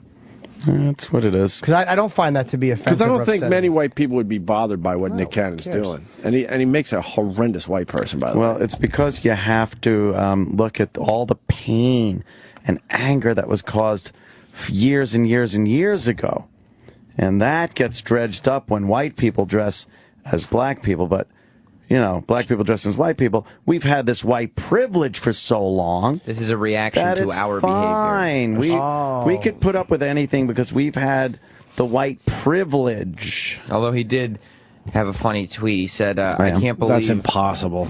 It's Nick Cannon. Shit. What was the funny tweet? I like Nick Cannon. He said, I can't believe all the hate. And he didn't even let me finish. Was that the end of the tweet? No. Oh, I'm sorry. He said, I can't believe all the hate I'm getting. Be more funny! That's a horrible tweet. I didn't finish. What? I didn't finish what I was saying. Oh. He said something to the effect... Negro. Oh. That's not what he said. What? That's not what he said. What did he say? Will you just say it? Something to the effect person. of... Why would he say that? Jesus. He didn't say that. Oh. He said something to the effect of... I'm starting to think that you don't care what he said. Oh, man. I thought the tweet was over. No, I didn't even start it. Huh. Something to the effect of, I can't believe all the hate I'm getting for this, so much for my, quote, white privilege. That's a hoot. Fine. That's a hoot.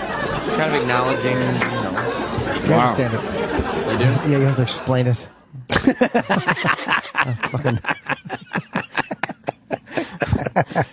Thanks, Sam. There's a black privilege. Thanks, Sam. I do going wonder on. where the audience starts to get so ornery from. What? Where do they pick that up from? I don't know. That's true. Learned it from you, okay? Learned it from you.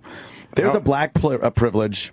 I was thinking about some of the black privilege that goes on. Of course you I'm were. sure you were, with a drink in one hand and a pistol in the other, alone. And I'm sure Beavis had to hear it. Beavis gets to listen to all of my rants. Poor little kitty. He just sits there. He just wants to knead the blanket. Meow, meow. I don't think there's anybody else in this country that can get away with speaking as poorly as so many members of the black community. Politicians, religious leaders, sports figures, celebrities. When you can give an interview and the news is broadcasting what you're saying, and you're saying stuff to the effect of like, well, she ain't that, or he ain't go there, shit like that, and it's completely accepted. Like, it's accepted. No one calls anyone out on it. If a black person speaks poor English, it's just accepted. And then the privilege part comes in, whereas if you're educated, well-spoken, and articulate, you write your own fucking ticket in this world today, in this country. If you're a young black guy or a woman and you speak impeccable English, you are getting a job long before your white counterpart is. But the reason black unemployment is so high, what fucking guy or woman wants to hire someone that cannot even speak properly?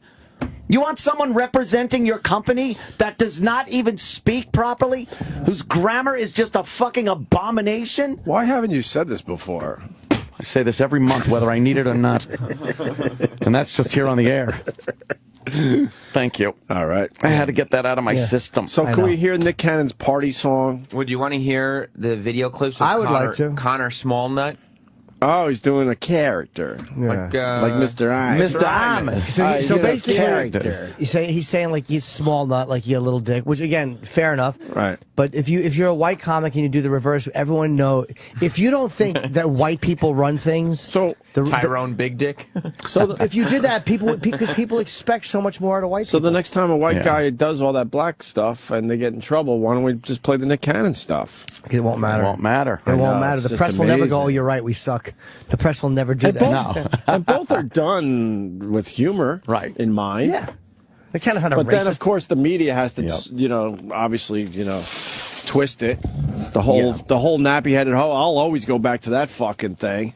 Yep. Because that day, Imus was just trying to be fucking funny. you idiots. There was no hate behind that. Throwing out some shit. Whether it was I'm funny or sorry, not I'll is do up that. to the listener. That's fine, but there's no doubt in my mind he was just going for funny that day. And he had I shouldn't have done that. Then he had to deal with Reverend Al and his daughter. Reverend Oh, my Al, God. bend over and I'll kiss your black ass. yeah. You don't remember when he brought the daughter in? Oh, I said her And his dumb daughter. Yeah, of course. And she's standing there with her arms folded, looking at Imus like he's the white devil. Is this a Yes. nappy-headed hoe to you? Whatever Sharpton said. God, Let me see why her would you iPod. deal with that shit? Let me see her iPod. Let's see what she's got on the iPod. Yeah. Why? I understand why. I guess Imus would have to deal with that, but fuck nah. All right, Nick Cannon. Let's see his character. Connor Smallnut. All right. Connor Small, that's the name, bro. That's it. Well, that's the first one. That's the whole clip. Yeah, it's an Instagram video. Yeah, but you got 15 seconds on Instagram. 17, I think. 17? You don't have to use them all. And then in this photo, because he had nothing, because he sucks. Yeah. In this photo, he is hashtagging, hashtag good credit, hashtag dog kissing, hashtag beer pong, hashtag farmers market. These are all things that are people. supposed to be synonymous with white people. Hashtag you know what? Cream cheese eating. Can I do that? Hashtag murder, hashtag robbery, hashtag drug use, hashtag no father. How about that? How about we fucking do that? Or if you just did it with nice, or just do it with nice things associated with black people. So they can't say, yeah. But I mean, if you'd still get shit, even if you did it with like fun things associated with black people, you'd still get shit for it. Like because he's not being basketball. Yeah. However it was, you would still no swimming. Because if you do stuff like murder and no father, you're kind of giving them an excuse to go, well, you're being. But if you do it like he did it, just look exactly like a black guy, but just do fun things associated with black people. Come up with some. You still get shit. White girls. White girls. All right, let's see this. This next video. The first one was amazing. This is Connor Smallnut impressed with a black guy's rapping abilities. Okay. This guy's good, bro. He's going. He's like freestyle. Someone should sign this guy. Go strong when Martin Luther King said, "Let freedom ring." Oh, he's good.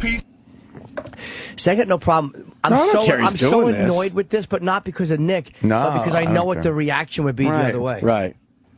But exactly. I kind of like that he's doing this because his image is so clean cut and controversy free. Yeah. And he's kind of going over the top and doing something to antagonize people, which I do kind of like that he's doing that. And then when all controversy broke out, he posted a photo of himself in whiteface and wrote, "Dude, everybody chillax." Did he's got people Is talking. there any shit from the network on it or no? From NBC? Yeah. I haven't heard. No, I don't think so. Did he let Mariah know that was really him, or did she get confused and think that there was another man in the house? She's dumb, huh? Yeah.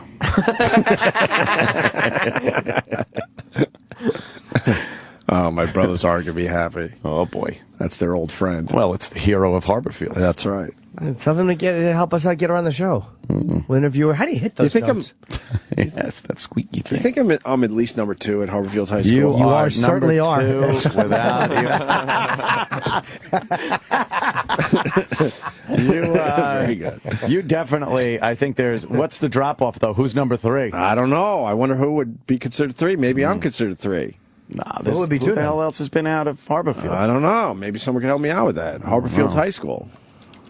I know I'm number 1 from John H. Glenn. You're number 1? I gotta are you number be. 1 in your high school? I gotta be. All-time graduate? I don't know. I didn't graduate. Success rate? I think Ari Spears went to North Brunswick High School. I don't think there's that many besides me and him that actually went into this business. So I don't know. Boy. Could you look up famous Harborfield's high school graduates? Alum. I have real bad news. Oh, fuck. I'm not number 2? You're healthy? Am I even on that list?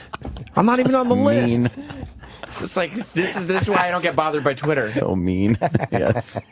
GH is nowhere near the list. Jesus Christ. Who came out of Harborfields? No. Notable alumni. Go ahead. They don't even put me on the fucking list. Well, Mariah Carey's number 1. Of course. She should be. Right. The inventor of the Palm Pilot, Jeff Hawkins. Holy shit. Where's the Palm Pilot now? Where is it? Exactly. That's true. Come on. Professional polo player Ken Creswell. Kenny Creswell is a big deal. Ken Creswell. I'm better than a polo player? Kenny Creswell Nation. Oh. Famous actress Jacqueline DeSantis. Who's that? I don't know, but who's that? I don't know. Look her up. I didn't even make the Jacqueline DeSantis. You didn't even make the list. The Palm Pilot guy. And a polo player. She's best known for playing Maggie on the NBC television series Windfall. Yeah, I get it. Come on. I'm getting fucked over by my old high doesn't school. Get that? What did I do wrong there? I see. Yeah. I'm on there? No. Just you got replaced by musician Buzzy Featon. Buzzy Featon. Who's Buzzy Featon? What are they, socks or something?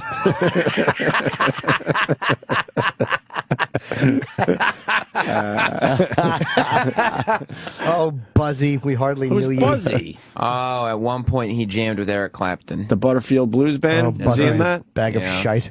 That still isn't. I No way. despise Buzzy. All right, keep going. Republican New York State Senator John Flanagan. Exactly. Signs. That's what you Relax. say when you're having dessert at a Spanish guy's house. What's the Flanagan? Boo. Fucking boo. I went to school with the Flanagans. Let's relax. Oh. Keep going. Director of the Tribeca Film Festival, Jeffrey Gilmore. It's from Harborfield High School? Yep, and on the list that you are not on. Oh, I see why you wouldn't be on this list. Why? The well-known actress Christine Harnos. Who's she? The hell is she in? Well, you may know her. I thought it was number 2. I'm not even on the list. Harnos. Terrible. As the first wife of main character Mark Green on ER. Oh, big turkeys. But in her description, listen to her description on Wiki. She is a graduate of Harborfields High School, where fellow alumni include Mariah Carey. Do it! And Greg Hughes. It says it right there. Of the Opie and Anthony Show. It does? In her wiki page. Let's head back to the high school page where you are not listed. Wait, can I see what she looks like? Oh. Seriously, Christine Hamos. Or Harnos. Her? I don't know. No, nobody knows who that is. All right, keep going. This is a very sad day. Oh, actor, playwright, and producer Charles Ludlam. It's all right. Stop laughing at Right? me. Charles Ludlam. Who's that? I am getting mushroom stamped. That's bad. You are. I'm getting mushroom stamped. You really are. By my old high school. Major League Lacrosse player Mark Millen. Mm-hmm. I knew the Millens, too. What's he doing, Jim? Nothing. I'm just saying he hangs out with his friends Mark Billin and Steve Trillin.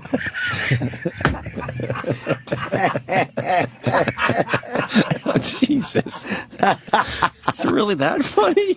Billin It's truly Trillin. awful. Okay. All right. Yeah, exactly. Yeah, the fucking the great sisters, the Quintillans. I'm tired and bombing. I love it. Artist Cindy Sherman. What did she do? She paints tanks. All right, Jesus. Women's soccer Olympian from the United States, Sarah Whalen. No, Iraq. We know Sarah Whalen. You know her. I don't know her. She's recent. Keep going. Another lacrosse player in the major leagues. Lacrosse. How was Harborfield's lacrosse team? Pretty good? Exactly. Very Right. good. Their LBGT fucking representation is obviously very strong. My brother got a scholarship playing there you lacrosse go. at Harborfield High School. Keep Bill going. Day. Bill Day. Musician Brian Daniels. All right, you're just rubbing it in now. Who's Brian Daniels? You don't know no Brian one knows. Daniels? Charlie's less famous brother. Country singer. Look how lame his Wikipedia page is. nothing. There's nothing even there. He sang The Devil Took a Bus to Schenectady, and nobody cares.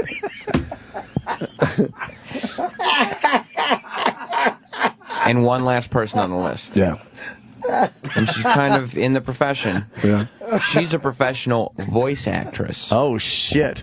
Oh, good. Who's this? Brittany Lauda. Oh, no. Oh, no. That's not what they say to her when she's whispering. I think it's Lauda. I think I went through with some Laudas. Yeah? Well, let me see what she looks like. Wow, I just got mushroom stamped. That was bad. By the tornadoes. She doesn't even have a wiki page. She doesn't even have a wiki page? No, and she's more famous than you. Could you just pop up John H. Glenn in Elwood? Hold on. Yeah. Before you move on. I'd love to see. One more. Dan in Binghamton. Dan. Hey, Hope, I'm sorry to have to continue the mushroom stamping, but you're definitely below Jeff Hawkins. He's not only the inventor of the Palm Pilot, but he's like one of the most famous neuroscientists in the world now. Oh, boy. Like, He was paying has attention. Like a multi-million-dollar He paid Silicon attention. Valley company. How old is he? Did I go to... I think he's probably around your age, man. Oh, shit. 42? I don't really know how old he is. So. Jesus. Somebody was listening. I wonder if I went to school with him. I gotta look him up. Oh, you got a good class. Thank you, sir. What happened? You got a lot of cool people at your school. What are you talking about? So wait, Ant's not gonna be number one? Come on. At least he's on the list. Yeah! Are you serious? Yeah! So you don't get mushroom stamped? Although this is definitely putting into question Child of the 80s. But Oh, no. We'll go to we'll start with Jean Sinanti, who's the wife of a famed flutist. Flautist. I have no idea. Wayne Kofi. Who's that? Sports author of the Daily News. Oh, there you go. Anthony Cumia. Hey. Co-host of the Opie and Anthony Show, parentheses, dropout. That's right, motherfuckers. That's a mushroom stamp. That was a little... That was a little mushroom They stamp. wanted to dig at me a little bit. They tapped you with a mushroom. Richard Hydorn Jr. He's an award-winning investigative business journalist for the Philadelphia Inquirer. Yawn. This one is a little weird. Devon Dudley from the Dudley Boys, except he graduated from New Rochelle High School. So maybe he did a Dudleys. Maybe he did a couple years there. John Glenn? Then a couple And I'm years. related to him. Look at the last name. Hughes. I should have. I'm related to the that. Dudley boys. He didn't graduate from there. He graduated from New Rochelle High Neither School. did I, though. Is he a Black Hughes though? He is. He's one of the. But he's a Black Dudley boy, so it makes sense. You know what that means. I get it. We were nice to. Yeah, he was the one guy, John Glenn, by the way. Jesus. Oh, really? Oh, what a white school. It was like paradise. Cousin Sal. Huh? Jimmy Kimmel. Yeah? Cousin Sal. Went to your high school. Really? What's his last name? Sal. Iacano. Sal Iacano. I mean, he's not exactly in your graduating class. I know a lot of the families around the area. Oh. Another WWE personality. What? Ashley Mazzaro, former WWE diva. Look at this. Look at you. Paul Stephen Miller. Oh, I remember him. Paul Miller was the midget guy. I think he's dead. All right. He was a politician guy, right? Yep. I saw him at the reunion. A midget politician. Holy shit. Well, he was like an advisor. Wow. David Spergel. A true asshole. Oh, yeah. David Spergel? David Spergel. He's a theoretical astrophysicist. Oh, braggart. No dropout with parentheses. Nerd. Next to his Fucking name. nerd. No pussy in parentheses either. And Jack Canfora, a playwright. Playwright. Oh, boy. Drama club. Exactly. I gotta bet tell I you. know. Yes. You could argue that Ant's the I'm up there. numero uno. Especially since At Steve John Dudley Glenn. didn't graduate from that high school. Well, neither did I. But dropout. Dropout. It says dropout. You're the most famous dropout for sure. I am. At least you make the list. I make that list. Yeah, you're not even close, Fuck. dude. Right. All these years just walking around saying, yeah, I'm number 2 behind Number 2, Mariah Mariah. Carey Not even- at Harborfields High School. Not even I'm sort not of. even on the list. No. Who was that other guy? Palm Pilot guy. Who's Yeah, the Palm Pilot. The Who's the guy Palm who Pilot created guy? the Palm Oh, Pilot. there we go. Look him up. Jeff Hawkins. Yeah.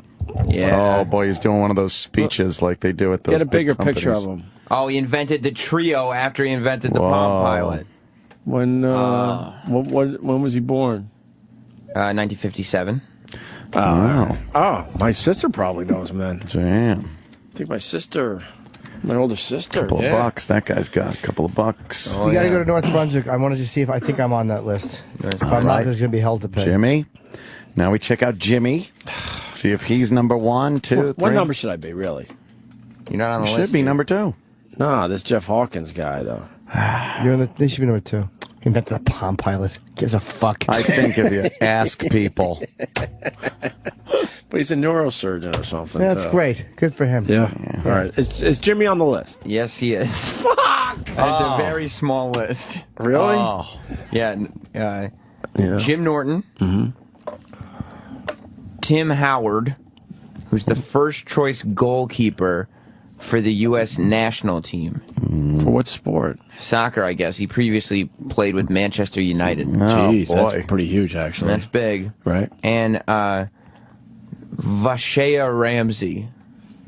Yeah. What? Celebrity makeup artist. She works with Beyonce, Jennifer Hudson, Right. featured in Vogue, Right. Elle, Avenue, The New York Times, and Oprah. Sounds like she only walks around with certain shades of makeup in her bag, huh? Well, probably. Jimmy's a strong number 1 there. Oh, yeah. I Strong thought Ari number Spears 1. might have went to my school too. Jimmy's Maybe I'm wrong. got it. Strong number 1. Damn, Ope. But most importantly, Oh. he is on the list. Very good news, Sam. I'm getting word from Jimmy in Oklahoma City. He says, go back to Opie's High School's Wikipedia page. It's been updated. Oh. I love an updated Oh, Wikipedia yeah, me too. page. It's always helpful. Oh. Let's Okay. see here. There it is. Oh, look at that. Alumni, number 1 on the list, ahead of Mariah Carey. Wow. Greg Opie Hughes, radio host. Wow. Okay. All right. So maybe It has been rectified. Maybe I missed that. Well, could you go down 2 more posts? My name appears again. Oh, Thank wow. You're on the list twice. How'd I miss that? Greg Opie Hughes, one of the top radio personalities on the planet and creator of the Opie and Anthony Show. Wow. Gotta be Congrats. true. It's on Wikipedia. Wiki never lies. I'm taking my mushroom stamp off my forehead. That's it. You're number 1 now. How the fuck am I not even listed? Jesus. Well, why did I put all that time and effort into Harborfield? Right? Tell them to go screw. Cindy Sherman. The tank woman. They probably never got over the fact that I was getting free sodas. They're probably holding it against me still. That thin little arm I had that snaking its tiny, way up the machine. skinny arm that was able to get in those machines and push those buttons. Fucking rock. I don't like that Jim doesn't have the dropout tag on him. He gets credit for graduating. Yeah, Well, I what got a happened there? GED. Oh. But I did drop out. I dropped out senior year. Whoop-de-doo. Yeah. Fucking GED. How's that working for you? Obviously not well. Can we finally hear Nick Cannon's new song from White People Party Music? Yeah, this... Are we done with his videos? Yeah, Those those were the amazing 2 videos he did? That was the end of Pretty good. Pretty this good stuff. is Pajama Pants, Nick Cannon featuring Migos, Traffic, Trapphik. Of course. And Future. Why can't you spell it properly? Future, P-H-U-T, no? Especially if he's doing the white guy thing. Traffic should be spelled properly. Well, Traffic is his own entity. Another person. Yeah, but... Yeah, okay. Good point. I'm fresh, I'm fresh. Wow, wow. Nick Cannon. Oh, of course. I have to shout out everybody. Names. Start singing.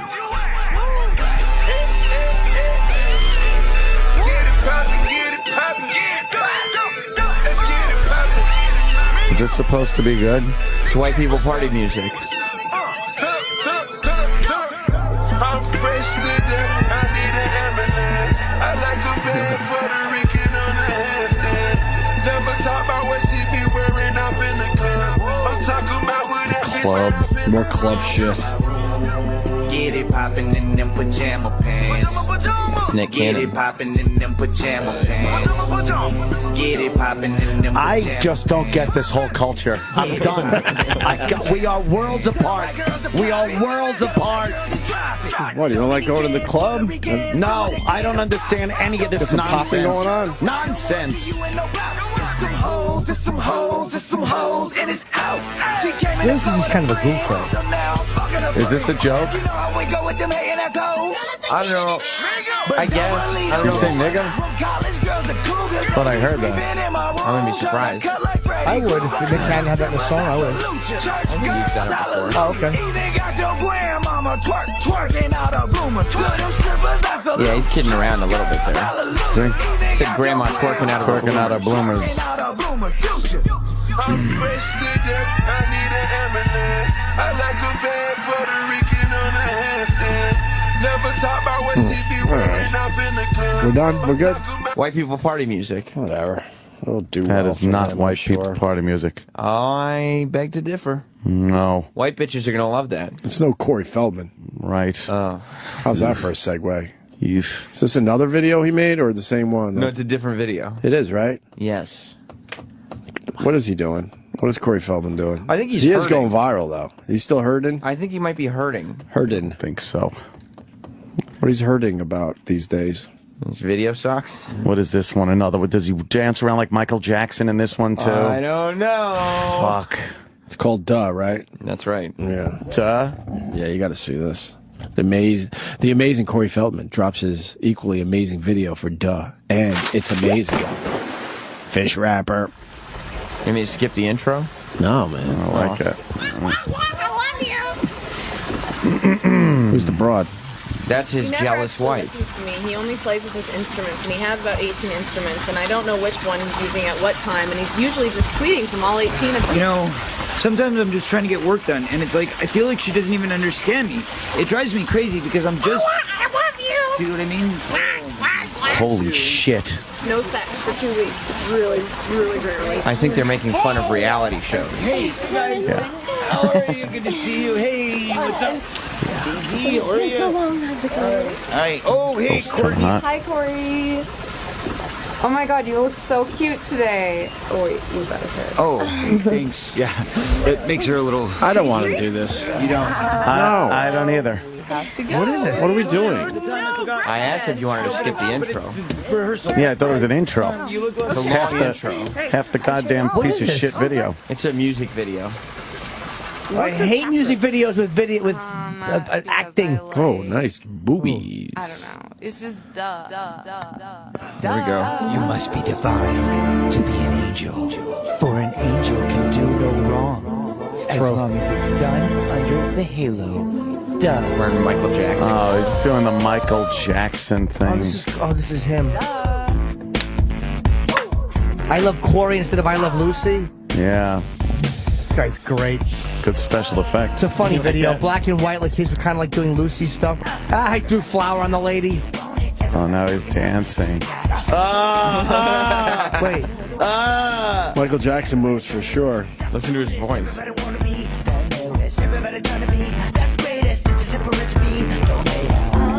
What is he doing with this Michael Jackson thing? He's still doing it. He's still doing it. He's a grown man. Do you like this? No, I'm embarrassed.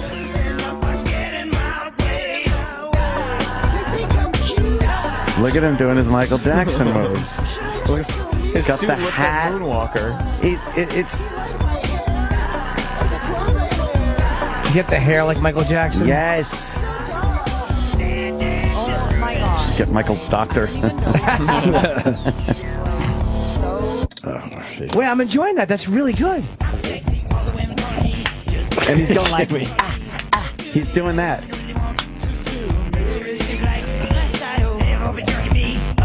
And he grabs his dick. Yeah. This is what happens when you don't have friends to tell you stink. Yeah. Wow, right? Honeymooners take off, kind of. Oh, yeah, a little bit. Oh. He'll actually have a video showing party, and they'll all go, "This is great." It's funny too. Oh, there he goes. He's doing it. He's good, this guy. He's doing like this dance. Yeah. Oh, no. The hot girls don't even make up for how shitty this video is. But you have to watch this in front of people, and they'll go, "That's good," and you'll go, That's "Yeah, thanks." great, man. Wow, Corey, that's going to be a hit.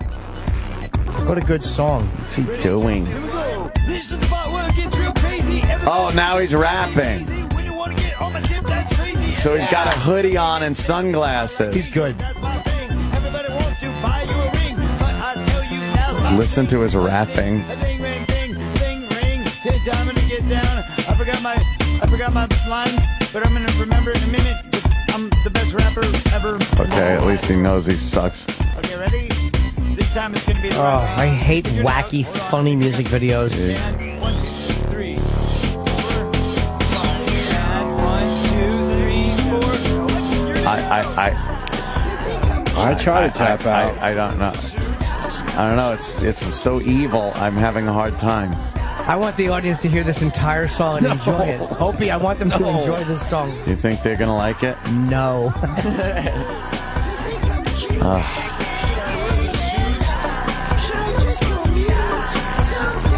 Duh. That's great. There we go. So duh. Oh. I was watching my own video. Oh, is that one over? That one is over. Okay. That was a hunk of shit. Of shite. That was a big steaming pile of dog shit. Right. God damn. Mm-hmm. Corey Feldman. Michael Jackson dancing. What happened? It. I mean, there's Blowing is great. No. That's a We good gotta one. Stop. Farrah Abraham. I'm just saying. Blowing. She stinks. That's one of my big your regrets. song. We should have. Duh. But look what she did. We let her off so easy with that fake sex tape. But look what she does. It's great. Yeah, it wasn't stolen. It was shot. It was a so porn star. obviously shot, and we should have probably pushed her a little more. Oh my God! It's so Then why didn't you push Bill Knox more? I like push my dick in her ass. Nice. I want to push. I don't know why. Right? Noise. I know Farrah Abrams bothers me way more than Bill Knox. She's terrible. Way more. Are you watching that couples therapy where she's on the show because she made believe she had a boyfriend? No. And then it turns out she doesn't really have a boyfriend, but she's on couples therapy anyway. I got to get on that. Oh my God, she stinks. Yeah, but you know, she's a musician. You haven't given her a chance. Oh yeah. Her voice is so clean. They didn't put anything on it. We're really doing this now? Just a little. But just it's a not little. an audience. Farrah Abrams was from Teen Mom, right? There is no audience. She's been on the show before, though. Yeah. There is no audience for this video. Teen Mom? She was on Teen Mom. I've heard the song. It's good. You like it? I did. Jimmy likes it. Have you heard it? It's horrible. It's good. You enjoy the song. I was hoping we weren't going to bring this one to the show, but I'm only one man. No, but why wouldn't Go ahead. What, are we supposed to rob the audience? I think it's good. true. I think it's young and relevant. I think it's sad because there's a lot of these sort of reality stars, and then, they get the idea they could be the next Corey Feldman or something. Right. Oh, wow, look out. Pop singers, pop stars. Right. You've had a lot of them lately. Like Paris Hilton, she had no business putting out that song, but it worked because she had a whole bunch of producers and stuff behind her. I think Kim Kardashian's done one, right? I feel like she has. Remember Angelina Jersey Shore did one? She did. Remember we played on the show, TMZ leaked it. remember. It was very, very terrible. Okay. Yeah, it's another way to keep your fame going, I guess. But you got to pay a shitload to these producers that know what the fuck they're doing in the studio. Right. Because it's all studio produced. And you don't make any money because the songs are so bad. Well, let's hear Farrah Abrams from Teen Mom. Except for Blowin' by Farrah Abrams. Blowin'. Let me get that Your voice is strong? Oh, yeah, strong. This is your thing. Yeah, this is my jam. My jam. She's blowing all right. That's a good beat. You like it? Yeah, that's nothing to do with her. Oh. She's addressing the verified on Twitter haters, too, yeah. You saw the check mark, though, Yep. right? She's having fun with the club. Uh-huh.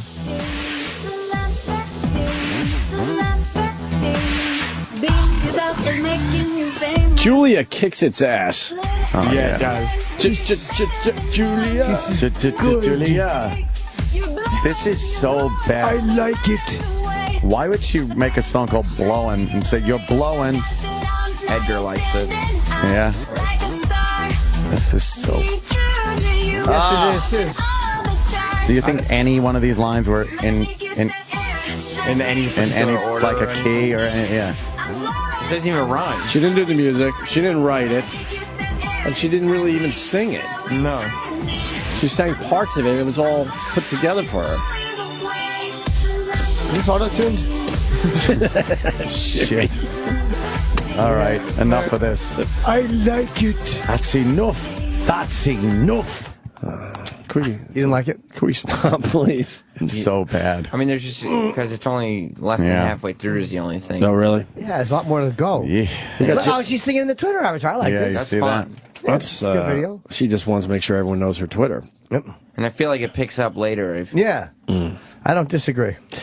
Jeff Dunham's going to be here in about 20 minutes. I love Jeff Dunham. I do too. Because he's such a happy, like, he's a really funny ventriloquist, like a great ventriloquist, and then he's just got this, like, fucking dark underbelly, which I love. Yes. Yeah, we've had fun with him over the years Yeah. when he's come in here. I want to ask him about his bromance with Bruce Jenner. Oh, yeah? Yeah, you guys don't Got something going on there? You don't take a peek at the Kardashians every once in a while? Jeff Dunham and Bruce Jenner are very close, and does it still? And people have raised their eyebrows about it. Is it still a bromance if certain procedures take place? Yeah, really. Do we have the latest picture on Bruce Jenner? How much of anything new come out? Bruce Jenner at this point? Nothing new has come out that I've seen. I'm blowing. You know song, that? right? Certainly are. Speaking of trannies. Oh. You know that Jerry Springer got in trouble for saying tranny on his show? When? And then, I think it's on TMZ. And then Jerry Springer had a whole apology and said, I just didn't know that's a bad word. So now tranny's a bad word. Oh, he says, the quote is, I'm removing tranny from my vocabulary. Right. Jerry. But why is that? Go to TMZ. Yeah, I here's don't know why that's bad. It's not derogatory read in any first. way. Read first. Jerry Springer just learned a valuable lesson, and now he's retiring the word tranny from his show forever. Springer was on TMZ Live today to discuss the backlash over a recent episode of the Jerry Springer Show entitled Trannies Twerk It Out. There you go. Jerry, love you, miss you, brother. Jerry. Love Jerry. Why not? LGBT groups were not pleased the show used the term tranny. Oh, God, we've been using that word forever. But Springer claims he had no clue he was offending anyone. That's a thing that they said, we don't like that word because we're supposed to have a word that we don't like being called. Everyone needs their word, right? And there was nothing ever derogatory about a tranny. It's short for transsexual. That's it. Tranny. Whatever the first word that you call us. Right. That all of a sudden has to go to the wayside. That's the bad word now, and we'll come up with something else, and don't ever use that one. Don't make us come up with a new word for that. Oh, shit. Right, guys? How about chicks with dicks? Oh, shit. Can we see the clip from the show? I want to see trannies twerking. Well, this is actually the full episode. We don't need it. Well, you want to just see, like, maybe the intro? Yeah, let's hear how Jerry sets up trannies twerking. Isn't he like 70? I know. He's just he fucking rules. Well, all he wanted to do was be a politician. And he loves our show, so I'm bummed that he apologized, but I guess he has to. I guess it's bad for his business. All right, let me see how many of these girls I know. Warning! Warning. You might question everything you thought you knew about yourself. Get those dicks out, gentlemen. You thought, like... Well, all right, so how would you feel that you hooked up with a transsexual? Oh, shit. What? You can't believe it. How do you not Probably know? jumping up the hugger. Yeah. How do you not know? So the joke's on you, sweetheart. Man, sweetie. How do you not know? No, you're not. Very masculine. She was a man. I want to be with her. Would you leave your wife for a pretty woman? Yeah. Really? Yeah. They're making it look like a fucking news report. More like a horror movie, right? Yeah. Jerry. There he is. They fucking love him still. Yeah. I love that Jerry just thinks his show is a goof. Yeah, he doesn't care. We can't watch a whole Jerry Springer show. No. Meet Andrea. She says she's ready to come clean with her feelings. Andrea, what's going on? All right, hey Jerry. Hi. So I'm fresh into college. You know, I thought it would be a good chance. I just want to see the trannies twerking. Of course. You want to see his apology? So then he said, he used the term tranny throughout the episode, and then he had to apologize for it because he got attacked by the LGBT people. Whatever it is. Or LGBT, right? LGBT. Yeah, I don't know why it's a bad. I would love to know why tranny. Like, I get why most slurs are bad. Tranny's just an abbreviation. Yeah. Because they needed a little power base. It's really weird. So stupid. Bailey J always, we talked to Bailey about it. Bailey says tranny. Yeah, she doesn't mind tranny. Hit it. What about the rap that you're using a term that transgender people feel is offensive to them? Why? You mean the term tranny? Yep. Yes. Well, I've just been educated. I won't use that term. I mean, honestly, I had no idea that you're not supposed to use that term. So now we'll find another term to use. But yeah, I didn't know that it was offensive to them, and I'm not interested. I'm not interested in offending people. So obviously, I'll just, why are you on the air? Exactly. There's no argument there. You know what's that's weird. People, I look at an apology like that, and like we get pissed off about it because we talk for a living and we see how. But if you're just a guy doing something and someone's like, "That's offensive," a lot of people are like, "Oh, okay, I'll just use something else." Right. Like they don't care that much. Yeah, Jerry's just like, oh, okay, I didn't know. I won't use it. Fuck it. They'll write something else on the card for me to say. Right, yeah. But could someone explain why that word is offensive? Because I still don't know why people would even think it's No offensive. one would be able to come up with a good answer as to why tranny is offensive. Just that every group. What? I'm reading the statement from the National Center for Transgender Equality that they put out when. How do we have that? When the Precious girl got in trouble for saying tranny on Arsenio Hall. Yeah. She got in trouble? And they don't even explain why. They just say using the word tranny isn't okay anymore. Why? They don't say. Like it's just not okay. Because every group needs their word. Yes. Well, actually, the they only thing. They want their words. Yeah. But they'll start with the one word, and then they'll move on to the next one. They don't want tranny to be said because they want a power base. They want to hold something over people. But then people will just come up with another word for that, and then that word will be bad. Can we not? You're not going to change how people think anytime soon. Never. Can we not consult our LGBT expert, Dr. Gay? Or Dr. Gay? Yeah, we did. Dr. Gay. So glad. And they can't even come up as to why tranny No, is there's no offensive. explanation. It's just. I defy any tranny, gay person, whatever the fuck, to tell me and convince me that tranny is a derogatory term for transsexual people, and let me know why. I defy you. You're doing this wrong. Girls, give me a call. Is that it? Simple as that? Yeah, exactly. Girls, please, Ladies? give me a call. One of you left your magnums at my apartment. Oh. We'll clear the lines, boys. and Stay tuned. Oh, sorry. Huh? Go ahead, Travis. Gabourey tweeted, she goes, same thing that Jerry said. I didn't realize it was a slur. Yeah, no one does. So they're not looking at it like trying to be offensive or like, that's not interested in the language. They don't look at it like we do, I guess, for some reason. She's the only one that shouldn't be using the word tranny. Oh. Why do you say that? Because she's chubby. Yeah. If you're chubby, you shouldn't be pointing out, Other people's things. Other people's things. Luckily, we here at the Opie and Anthony Show happen to be flawless. Exactly. Oh, thank God for that. That's what we want. But if you say chubster, it makes it a little more fun. Right. It's like chubby, not good, but say, hey, chubster. You think that's a little nicer? A little nicer. Chubster. I hate the transgendered community. I don't. The way that sounds. I meant the term. Oh, okay. The transgendered community. I just don't know why tranny is offensive. Yeah. Like, I'm genuinely confused about that. I don't understand how that's offensive, unless they feel it's dismissive. Right. Well, Petey in Texas has something. Petey. Okay. Good morning, gentlemen. Hi, Petey. Hey, Petey. I was just listening to y'all about this tranny shit. Now, I was raised down here in South Texas in the oil fields all my life, but I got relatives on Nantucket for which I just came back after 2 Once weeks. was a man from there. You went to Nantucket in the middle of winter? I have an Big aunt dick. that lives over there. She's got a bed and breakfast. Apparently, he was able to fillet himself. So I went over there, but I got to tell We you, just talked fellas, through I everything. What's wrong with your aunt? I need to know. mean, nothing's wrong with her, but I got to tell you. Why did you go there? To visit her. Oh, all right. You picked the worst time. Nantucket in the summer is awesome. Yeah. Well, I used to go in the summer when I was a young lad, and oh yeah, I used to get more ass than a city bus bench there back in the day. Whoa! You come up with that? That's a lot of Pretty ass. good. But anyway, fellas, the point of my conversation was this. He actually said that.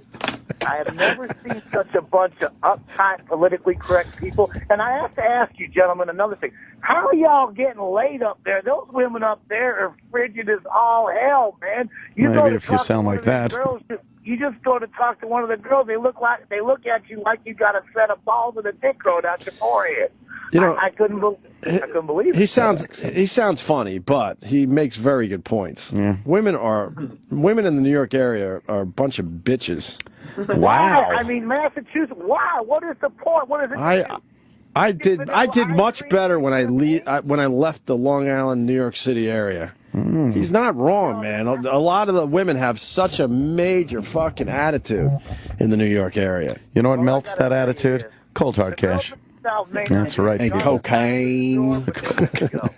What? I said the girls down here in the South might not be the sharpest knives in the drawer, but let me tell Sharpest you, knives in the drawer. He's bringing them all out. You didn't do 2 in one phone call. Sharpest knife in the drawer. Yeah, but anyway, I just wanted to lay that out there, and to all you girls up there in the Northeast, y'all need to take a lesson from the girls in the South and open it up. Are the girls in New York, a full Happy Meal, or are they missing something? Yeah. I just don't get it. Anyway, y'all, I enjoy the hell out of your show. Oh, thank you, sir. Nice day. Of course you do. All right. Thank you. This guy's not the sharpest pencil in the box. In the oil field, yeah. Not the brightest crayon. Bailey said something in a tweet. Oh. Lots of men misunderstood my tweet. I guess she had tweeted it. In short, tranny/shemale are porn words like slut and whore. Girls like me are trans women in real life. Oh. It's cutting hairs. Yeah. After a while, it's cutting hairs. Well, I'm trying whatever. to think of what the equivalent would be like. How is tranny or shemale like slut It's and not whore? like slut. 'Cause that's not always I your don't think so. intention. No. I don't fucking know. Whatever. It's becoming ridiculous. Jeff Dunham on the way. Stay there. I'm coming in a little bit. Oh, yeah, I just saw him on Fox. Ahmed Saves America premieres on CMT this Friday, March 28th. Oh! But then it says out now on DVD. So it's premiering on CMT, but it's out now on... Out not on DVD. What? Works. Out not on DVD. Not on DVD. I don't know. I'm very confused by We'll this. have to ask him about it. We certainly will. I watched a reality show last night. It was called Cougar Wives. I saw some people tweeting about that. Dude, it was so bad. In what way? It's these like old broads, right, with these young guys, right, and the young guys they're just gay guys. They're gay guys. I don't know what it is. Like, I think there's this maternal thing that if a guy's gay and doesn't want to go the gay with another man, but wants some kind of intimacy, right, with somebody, he just gets an old lady. Because then you don't have to worry about, like, sex, really. And is he getting some cash out of it, though? Maybe it's a way to get some money. Nah, I don't know. There was one. We have a clip? There was one where it was the guy was so obviously gay. And to answer your question, Cougar Wives. Yes. Cougar Wives. Cougar Wives on TLC. Just another asshole. Oh, just a scumbag with no one listening to him. We're just talking about I somebody love it. particular. Oh, okay. No, little wants a voice and no one will hear. You gotta love it. Oh my God! What is that? That's Hattie. What? That's Hattie. Wait, go back. This is on TLC? Yeah. Did it just start up? I think so. We It's might the have a first new I've seen of show. it. I was watching it last night. Cougar Wives. We might have a new show to check out. All right, go all the way back. Oof. Here we go. Hattie. Is extreme. 25 not too young? You are not too young. There are a lot of people who use the word cougar to describe an older woman who sleeps with younger men. That's true. I'm 37 years older than he is. Yeah. That's really disgusting. You can't control who you fall in love with. It's amazing what falling in love will do for your self-image. The guy, the last guy was the gay guy. Like, how really How gay? the hell am I going to tell my parents? Oh, Dave Grohl. You don't mind being naked. You enjoy it. Yes, skin. Yeah. I love skin. You have a lot of it. It's bothering me. It doesn't bother mom. I love her. His brother. Is this real or is this bullshit? I don't know. That's kind of fake. That guy's really gay. We want to tell you? Tell her He's got his chest out when he's meeting. Yeah. I like this guy. You like him? She's a little than your mother. Mom, Oh, please, look at me, please. scary. Mom. Scary. God. Mom, I didn't mean it. This is a mess. Extreme Cougar Wives. Cougar Sunday. Wives. Gotta be extreme. Everything's extreme. Yeah. Everything's extreme. Your mic keeps going out today. Is it the mic? Yeah. Yeah, I thought heard it was that my too. headphones. Yeah, Oh, yeah. Something's going on with your mic. What the fuck? Let me try this. Hold on. Ah, there we go. That preview clip sucked, by the way. It was terrible preview clip. I know. I was just watching. Well, Like, it looks like it would be a good show to check out, but yeah, there's this other guy that's kind of like this Antonio Banderas guy, Right. and he's with this woman that's 90 years old, Okay. and her lips of are like, course it's fake. oh, she shot up with collagen and stuff. And she really is 90? Yeah, Yeah, it's of course it's fake. yeah, I think so. Jeff Dunham is walking down the hall. Oh, he's got a big case with his dummy in it. Oh, maybe he should do the puppet thing today, man. Oh, yeah? He's never done the puppet thing on our show. Oh, stupid puppets. Come on, let's ask for puppet. Yeah, you want to see the puppet? Jeff Dunham! There he is. He's smiling. Look at Jeff. He can come right in. Might as well. Yo, Jeff Dunham! Give him a seat. What? What happened? He's just got to make a piddle. Oh, he's not ready. You got to whiz. Take a whiz. Drop a hot piss. There's the guy, though. He's right there. Where's Yeah. why, Going to the bathroom. why wouldn't he Going go to to the the bathroom old- before he comes down here? We're going to a little train. I watched that show, Eric says, and he's got a comment. So we're in filler mode right now. Filler mode as Jeff Dunham takes a pee. Ooh. Eric, what's up? Hey man, how you doing? Good. This must be like a new season or something because I caught that show a couple of months ago, Yeah. and it's either complete bullshit or in order to make it real, they'd have to show them having sex and then some kind of freaking porno. I never seen anything so stupid in my life. Yeah, it was pretty lame, but it's just watching them kissing and making out is like, Well, people do anything to get on TV, so. yeah. You I can put the realize whole thing that. together and go, hey, you want to make believe you like old broads for a while? Yeah. And then the old broads don't know what they're even doing. It's perfect.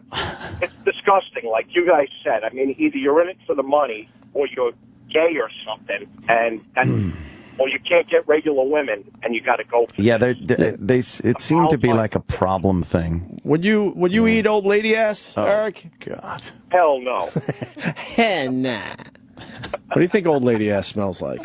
Is this as bad as their feet or breath or scalps? Got something to do with depends. They're all just dying slowly. Yeah. You don't need that. You don't need any of that shit. Would an old lady let us smell her ass? Oh. Come on, let's go old school, guys. What's the oldest lady we could get in here to bend over and we could smell her ass? What do you think? I would not participate. We got to go old school. We got to start doing bits I'll again. take E-Rock's word for it. I might even... When he sniffs it, You'd make because we'd E-Rock do make it? him. Yes, of course. For the goof, I might. Ah. Go for the smell. For the goof. Oh, boy. Sam, put it on the docket. We want to smell old ladies' asses. And by we... I'm not even put joking. Opie. Get a promo and everything. Okay, so we're looking for old ladies to volunteer assholes? Yeah. Okay. What's old? Like 35? 19. No, we got to put we got to go at least. It's got to be at least 60. Nah, I got to go with retirement. 65 and older. 65. Okay. At least 65 and older. You know, let's get a promo on the air to get them interested. I'm thinking a lot of baby powder. Maybe you could drag in your granny from the home. We used to kidnap people to do bits back in the day. Yeah, no, I'm not gonna. It's a family member bringing her over here. I would just let E-Rock do it. Okay. Thank you, Eric. All right, guys, be good. All right, Tim in Boston. Tim. Hey, what's going on, guys? Hey. So I've had the pleasure of working with not 2, but 3 tranny women in my career. Right. None of whom really have had have been able to explain why it's offensive, but I apparently, as a homosexual gentleman myself, I could hear it. You didn't have to tell anybody, sir. He's got the voice. The gaydar went off. He's got the voice. Instantly. Very nice. Jeff Dunham. Thanks, Tim. Great phone call. All right. See you later. Be good, Tim. Call back after. That was a wonderful phone. No, actually call back because we want to know your thoughts. We'd love to hear from you. That was Jeff, we were talking fascinating. about trannies because we're learning today that you can't say tranny anymore now. Why not? I don't know. What? Jerry Springer got in a little bit of trouble for it. He had to apologize and say, "Hey, I didn't know." He had a show called Trannies Twerking. Twerking Trannies. Twerking Trannies. So the whole show was him saying tranny, and then the LGBT people got mad. Because maybe with a Y and apostrophe S. That was it. He was calling him Gearbox. Yeah. Good I don't news, know. by the way. This guy could bring a 62-year-old escort. So there you go. We're also going to. Maybe we shouldn't tell Jeff. We'll keep that one to ourselves. What? We might start sniffing. Who's she in the corner? Is she going to be offended? That would be my wife. Maybe I'll write it down then. Yeah, it's just a dirty thing we want to do with an older lady in her 60s. We want to. When is this? She doesn't have headphones on, so she won't be able to hear. We want to sniff old ladies' asses. Okay, why? Because there's a show on TLC called like Cougar Wives or something. So he's curious as to what they smell. I have zero interest. I have no interest. And when is this going to happen? We got to do 20 hours of radio a week. We got to fill up the time somehow. I have no need or want to do anything. I don't even want to shake their hands. The fucking jingle of a charm bracelet. You never want to hear that when you're getting jerked off. Charm bracelet jingling. And nothing kills the sexual vibe. And a charm for each grandkid. Yeah, 5 little loved heads. What's happened? I know, right? You just walked in, for the love of God. I got to ask you about Bruce Jenner.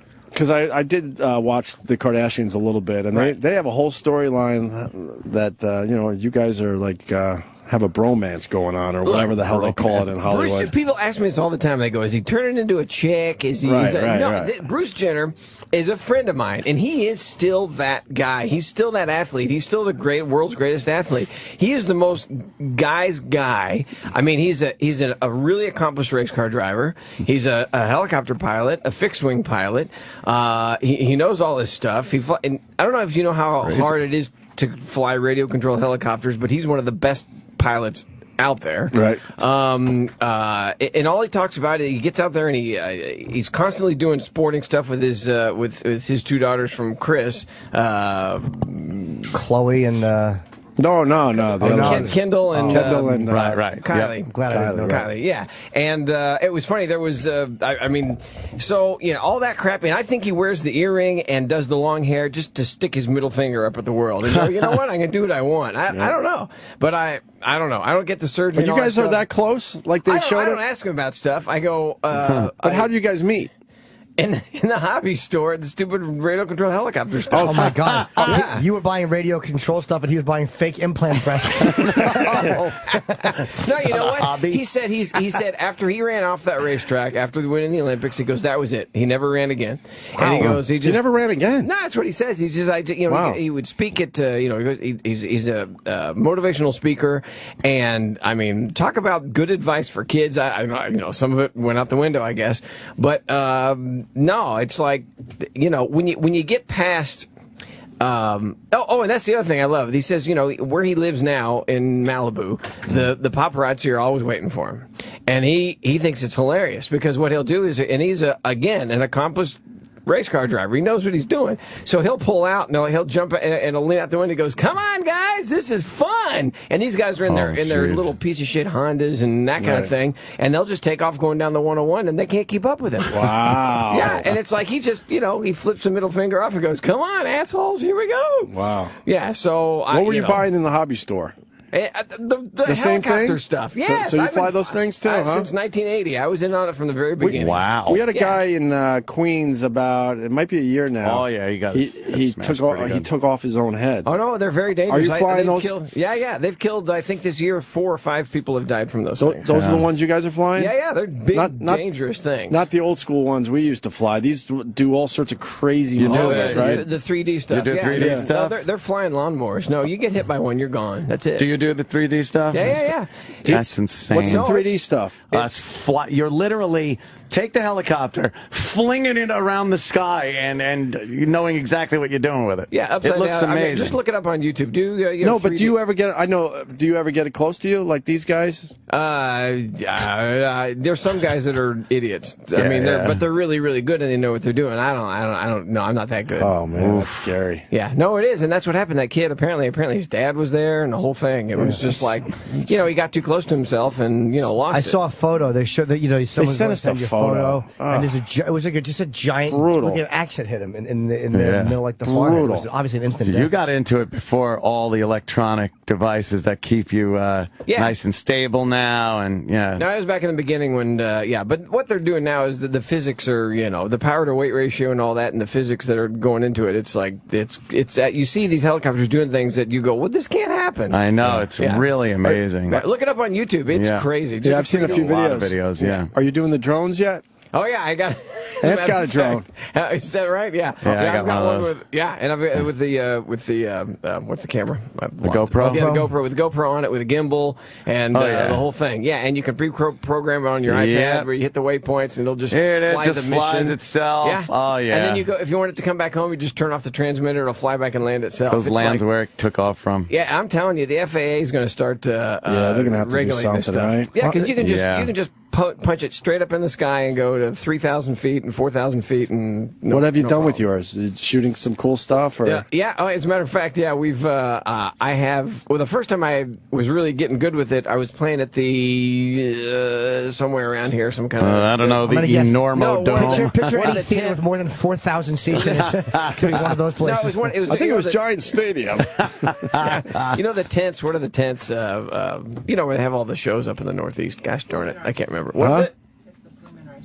Yeah, Bill. Oh, the Melody tent or something. No, they're I can't remember what they are.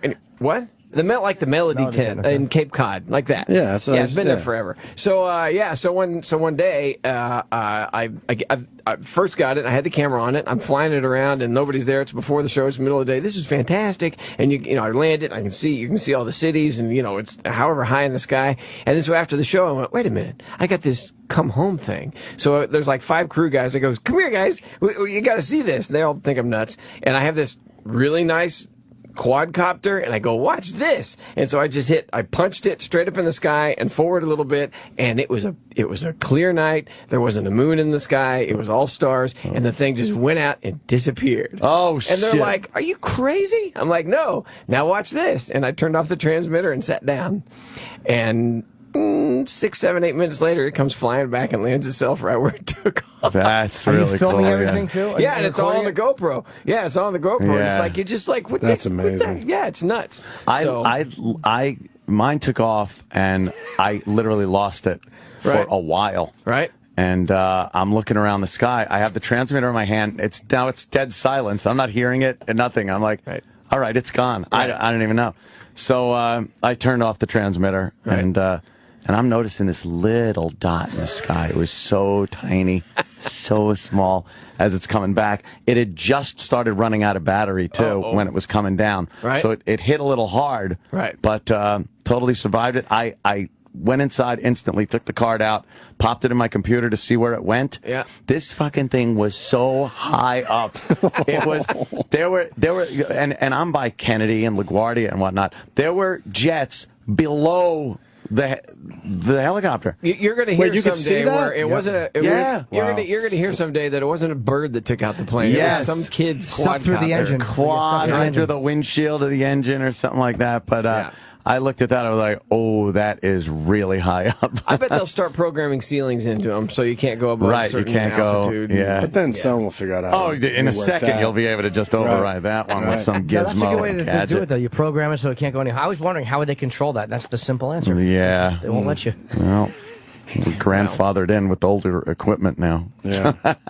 So back to Bruce. So I say leave Bruce alone. It's like, he's a good guy when you get to know him, and he loves you, according to the Keeping Up with the Kardashians. That editing is brutal for you, Jeff. Well, the Kardashian thing, it's all about drama. All they're trying to do is create drama. Right. So they take a little bit of fact and just go with it, go nuts with it. So it's a freaking TV show. You know what I mean? So I don't know. What do they have like? Do they have longing gazes? Oh yeah, all that shit. I think they actually make a heart at one like point. where they edit it, where you're just looking, and it makes it look like you're looking at him for much too long. No, I was on one episode. I was on one freaking episode. They make it look like you're there every other day. All reality shows. And he goes, "Do you want to be on another episode?" My answer is, "I got to see how the fans react to this. I'm not sure. Right. You and I are not an item." What else you been up to, Jeff? We haven't seen you in a while. Yeah, well, I'm going around town promoting Ahmed Saves America. It's going to be on Friday night on CMT, and I took Ahmed, the dead terrorist, and we've turned him into animated. Got one of the guys that wrote on The Simpsons for 10 years. He and I kind of got an outline of what the story should be. He then fleshed it out, and it's a fun story. And this is one of the first things I've ever done that's pretty much for the whole family. Anybody can watch it. So most of my stuff's, it depends on your family if you can watch it. So, this is fun, and it's a real pro-American thing, and Ahmed comes to this country and wants to do bad things to small-town USA, and he ends up, falling in love with all the trappings and all the stuff that we take for granted, and, like, unlimited buffet and all that crap. So, I don't know if we asked you last time. Is he well-received in the Middle East? Well, we're getting ready to do a world tour, and this is a real world tour. This isn't like going to Australia and calling it a world tour. This is like a Russell Peters world tour. Yeah, we started out in Dallas, and going to go to the UK, which will include Scotland, Ireland, and England. Then we're going to head down to South Africa, and then we're going to do Iceland. I forgot that. We're doing Iceland. Jesus. Then we're doing Dubai. Then we're doing Tel Aviv, Israel, and then we're going to go to Kuala Lumpur. Yikes! I don't know what airline we're on, but Yeah, that one. But apparently, if I'm gone, they'll pay $5,000. Yeah. You heard that this morning, right? No. They're going to give each family $5,000. $5,000. That's what I saw on my little CNN tweet thing this morning. The text message was brutal. We talked about that today. Oh, that's how $5,000. That's how they informed all the families. But then we're going to go to Kuala Lumpur. Then we're going to Singapore. Then we're going to end it at Pearl Harbor. So Israel. I hear in Israel they love Ahmed. I bet. Of course they do. Yeah, they'll probably like that. I think the opening line with Ahmed's going to be, "What's with all the Jews?" And you have no problem doing Ahmed in these places. I don't know. I haven't done it yet. Yeah, but you're going to do it, right? Yeah, I mean, you're not going to, I make it a point by saying Ahmed's not Muslim. We don't know what religion he is. We don't know really where he's from. It's Middle East. Smart. That's right. Smart. Right. He is, and we do. Right. Smart on your part. Yeah, you have to. Of course. I like the fact that you at least named him Ahmed, though. It's like, some people, like, when they talk about, like, bus bombings or whatever, they'll name the terrorist some politically correct fucking white bread name. It's like, of course. Well, Ahmed is not really. Ahmed is Russian. Ahmed is would have been correct. So I actually did that on purpose too. I actually didn't notice that. Damn, I didn't notice either. Yeah, I'm sure no one really notices. No one does. But technically, I think you win. I've heard that guys and businessmen in Iraq sit around and say "I kill you" to each other and laugh. So I don't know. Who knows? Good luck.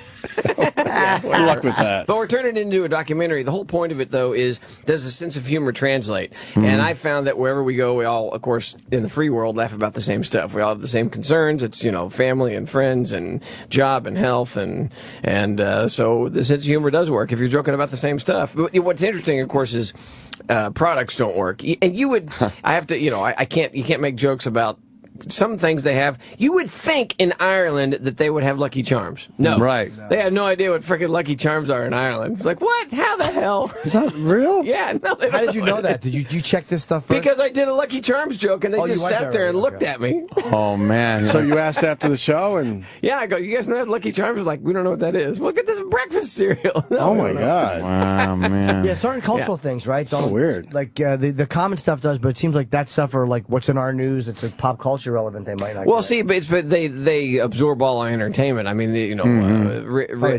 with films and television, Breaking Bad and all those big shows, they get all that stuff and they love it. Right. The Kardashians. Yeah. Yeah. So So they watch all that stuff. who knows? I've never met any of the Kardashians. No? No, only the Jenners. Which is Khloe and gosh darn it, Kylie and Kendall. Yeah, and they're all. That's Why didn't you what's meet crazy. the Kardashians? Because that's the other side of the family. The Jenners are all athletic and and the others They not. they just sit around on their pretty phones. much. Yeah. Bruce keeps going, come on out to Malibu and we'll go, what do you call it, paddleboarding. And Something. it's like, what? I don't want to do that. Yeah, they just sit around, man. They really do. There was one episode where they went to Greece, and all the Kardashians were. How do you know this? He watches them all. Not all of them. It's not all the time. Every single one. I got I've never five. seen an episode. I got five. I don't love it. You fucking He loves it. He is the I biggest try to keep fan. up on pop culture. Of course, I try. Well, that's.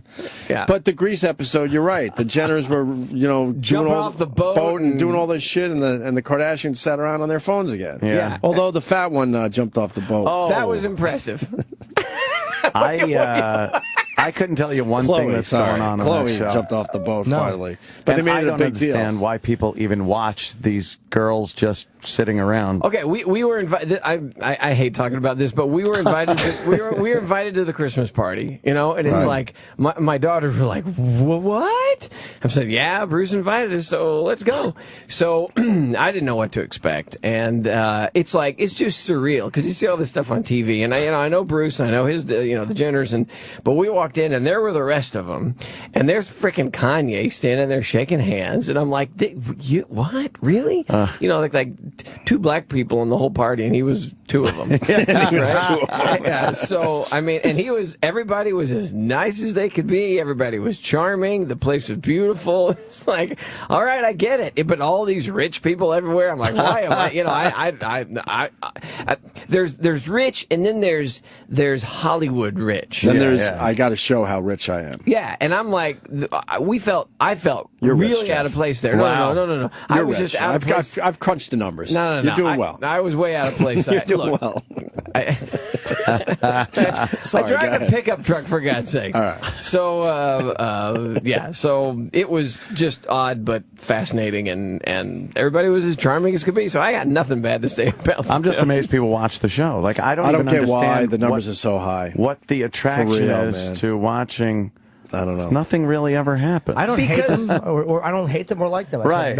I just don't have any opinion. Well, to be on the front of Vogue magazine, I'm scratching my head on that one. Yeah. So I don't get that. Kanye and Kim. How did that happen? What did they do to get on the front of Vogue? I don't know. They talked to somebody. Yeah, they got good people, I guess. Well, the magazine business is pretty desperate, so yeah, it's deep shit. They know that's going to sell a lot of copies. Well, that was the joke I did this morning. Was on whatever I was on, and Fox and Friends, yeah. And I didn't do the joke. I did. Where else did I do it? I don't know where I did it. Oh no, I did do it. I don't remember. Anyway, he goes too much press. What was the joke? Was that give the photographer some. Oh wait, I got it right here. Hold on. No, it's a good joke. You're putting a lot of pressure on this one. Oh man, better be a good joke. Hold on, ready? Pressure mounts. Hold on, this is a good one. Did you see Kanye and Kim were on the cover of Vogue magazine? Some folks are upset, but I thought it was nice to see at least one photographer who didn't get his ass kicked by Kanye for snapping a photo. Thank you. All right. I can accept that. It's topical. Right. I can accept that. Hey, are you still making stuff in your 3D printer? I kind of reference you every time that comes up because you're like you and Len are the only two people I know that actually have 3D printers. Yeah, well, they're getting cheap now, and the technology's going crazy. But yeah, I got a friend who's the director of the new Smurf movie. But it's not it's a total redo. Like, they're not going back to the animated horrible thing with live action and animated. This is a total remake. They're going back to the 50s, the real Smurfs. It's a Sony picture, and it's not a multi-billion-dollar thing. But he said it's in 3D, and I go, "Do you have the characters in 3D yet?" And he says, "Well, yeah." And I go, "Give me the files." So I printed him a whole set of Smurfs, and all the people that are making the movie went nuts because they never, it's all on computers. So here's they're all about a foot tall and all this stuff. So it's like, yeah, it's crazy what you can do. You printed out your own Smurfs what file did your 3D printer? Yeah, because you're if rich. it's in 3D, he's rich. No, it's like only rich guys can do that. Yeah, you can get a 3D printer for like $800. That's now. it. Is that the best thing you've printed out so far? No. Some of the crazy stuff, some of the files that the printer company comes up with, like a bicycle chain. Wow. Yeah, it's like, how does that happen? And there's no master link on it. So, you know what I mean? Right. So it's just and it's printed all together. Yeah. Done, finished. Yeah, because so weird that it can move. What's the material? Like the material. This is the lower end of the high end machines, but most of them print in like ABS plastic. So the file, when you say they give you the file, what kind of specs are on the file? Like it's obviously not just a photo of it. What exactly is it telling? It's just a 3-dimensional file. It's just a photo. So basically? No, like a 3D, like when you see on TV when they drag the thing around and it's in 3 dimensions. Right. Yeah, that's all it is. So when you get the printer, they give you a whole bunch of things you can print out. Just a handful of things. Just to start your hobby. Yeah, just to make sure the printer's working. No, it comes. There's those files. A buddy of mine said I got the file for the gun. I'm like, don't put it on my computer. Give it to me, right? I don't want it. Why? Wouldn't you want to print it out just to see what it does? I'm being serious. Well, I think it's illegal, when they find it on your computer. Right. Yeah. Is it officially illegal to do that? I don't know. I think in some states. Yeah, probably. Right. How big is the printer physically? And again, that's, you get what you pay for. So the printing area is a big thing. Like the hobby printers will do like 3 by 4 by 6 inches. They're tiny, Wow. But I don't know if it's that small. But this one is a fairly big one, and it has printing area of 10 by 10 by 12 inches. So you can print something pretty big. How do you load that material in there? It comes on a spool. This particular one comes on a spool. It's like really thick fishing line. I don't know. It's like 1/16 of an inch thick. Okay. So it's just a big spool, and so it feeds it into it, and it melts it at 500 and something degrees, and then it just spreads it out like frosting. At 10,000ths of an inch thick. Do I have anything I made here? I don't think I do. It's like yeah. And how long does a spool last you? Say, like when you made those Smurfs, how many could you make with one spool? Like one spool will do a solid block 9 by 9 by 9, but when you print something, you don't ever do it solid. So when you have an object, it prints like a grid inside, just for support. Okay. So you can do it a really heavy grid or a not heavy. How much does a spool cost? $250. But you can build a lot of stuff. Like if you wanted to make this coffee cup, hey, is that mine? That's mine. Thanks. If you wanted to make this coffee cup, with a wall thickness of a 1/16 of an inch, that'd be like 2 inches of material. And one spool is 53 inches, which is 9 by 9 by 9. But how do you program it? That's the amazing part. Is let's say you want to do that water bottle. Yeah. Okay. How easy? So the question is, are you going to scan it with a 3D scanner, and then you'll have that file, or are you going to build it in CAD on the computer? Oh wow. So it's better to build it in CAD on the computer because then the angles are perfect, everything's exact. But if you have a 3D scanner, you can get pretty darn close. So you scan it, you have that file now. It's an STL file. So then you take this file and put it in your laptop. And then the software figures out what the tool pathway is going to be for all that. You know what I mean? I love it. That's amazing. How's it going to actually build the thing? Yeah. Wow. And then it just builds it a layer at a time, a 10,000ths of an inch thick at a time. And the better printers do really thin layers that you can't even see the layers. But then you can imagine how long it would take to print something. Yeah. It's all like resolution. It's all the same thing as a regular printer on paper. The higher more the detail you get resolution, and the higher resolution, the longer it takes to print, but the better it's going to look. That's right. You're not going to get those ridges on there. Right. And there's some guys in Germany who came out with a printer now that'll print like a table. That it's got a platform like 4 feet by 4 feet by 3 feet. But the trouble is the layers are, if you're not going to be there forever, the layers are pretty thick. Yeah, so it looks almost like aliasing. You need that anti-aliasing like you would on Right. a Well, it's regular layers, printer. so it actually Right. looks like wood. It looks like the Oh, grain, wow. the So grain it's of grain. wood. That's yeah. hilarious. I'm surprised you don't have one, Ant. I know, Yeah. right?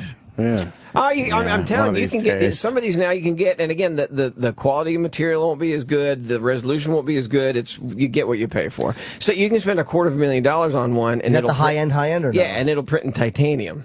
Oh, So you can build your own. Jesus You can build your own tools. Yeah, yeah. But the low end of What? the low end of the high end is like what?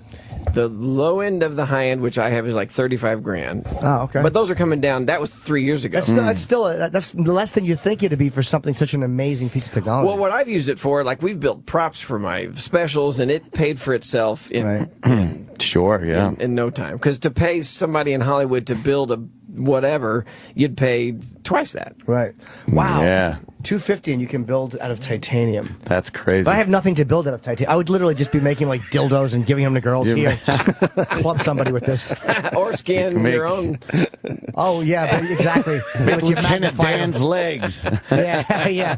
Titanium. Yeah, titanium like the space shuttle. I got a call from Syracuse about you. Doug in Syracuse. We got Jeff Dunham in studio. Go ahead. Hi, guys. Big fan of all of you. Thank you. I was in Saudi Arabia last year. I was just passing through on a business thing. And fun fact, Jeff, you are the #1 American comedian in Saudi Arabia because of Ahmed, the dead terrorist. Wow. Yeah. #1 though on what list? Yeah. I was there. I was in the airport lounge, and it just came up. You are huge. They love Ahmed. The catchphrase, the "I kill you," it's epic. They love it, and it just came up. So punching out, just FYI. Thanks, man. I appreciate that. Did you know right away that Ahmed was going to be a massive No, hit? and I told this on Fox this morning. Their whatever their live cast is. I didn't do it on the air, but a year after 9/11. Leno and Letterman were at least joking, nothing funny about 9/11, but they were joking about those guys and Osama bin Laden. We hadn't found him. Where the hell is he? And I sat there and I thought, I know where he is. He's actually killed, sort of dead, and he's been hiding in the suitcase with all my characters. So I built the dead Osama. That was the first iteration. But I thought, if I'm going to do this, I'm going to make sure I'm going to do it right. So when I wrote the material, I imagined if there were relatives of victims in that room, what would they be okay with? What could I joke about? What could I talk about? And what would they think was funny? So I wrote that material, and then I thought, I can't chicken out. I'm going to do this where it counts. So the first show I did was 6 miles from Ground Zero in Bananas Comedy Club, wherever it was. And it was awesome. It was great. And it went over really well, because when I pulled him out, this stupid-looking skeleton, and it's Osama, and everybody laughed. So the material went great. And so then I used him for a couple of years, and then after that, we're going to do another special, and I thought, I'm going to pull that guy back out, but what if we catch Osama? Then it'll be dated. I don't want it to be dated, so I just turned him into a general terrorist that we don't know where he's from. I don't know where he's from, and he's not Muslim. Yeah, it's funny. Exactly. That's very smart. Oh, wow. That's by far your #1 character. What's #2, you think? I'm obsessed with #2 all the time. Exactly. Of course you are. Yes, he makes little things out of it. Yes. His butt's a 3D printer. That's nice. Because we all know the #1 of things. I'm always obsessed with that, the one that is just short. Yes, it's a member of the IRA. If you go by merchandise, Peanut is Peanut out selling Ahmed now? Yeah, I think so, as far as the dolls go. The stalls are stuff we sell after the shows, yeah. So Peanut is You sell actually dolls after shows? Oh yeah, of course. Of course. That's great. Yeah, the animatronic ones where you push the button and they talk and all that stuff. Yeah. Wow. So Peanut actually outsells. I think it's because of women. Yeah. You're a fucking empire. Jeff is an empire in comedy. Yes. Smart. Oh my God. Really is. Well, we're really hoping for big numbers on Friday night, because if this animated thing takes off, that would be really fun.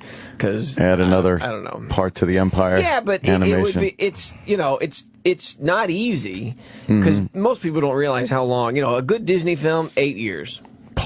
That's how long it takes. From how does it take 8 years? But it takes 6 to 8 years to do a good Disney film. Put mouse ears on the thing. Fucking go ahead. Talk. But obviously, but obviously what we're doing is not a Disney thing, So we did it in a year and a half, and it's TV animation, so it's a lot, high resolution and all that stuff.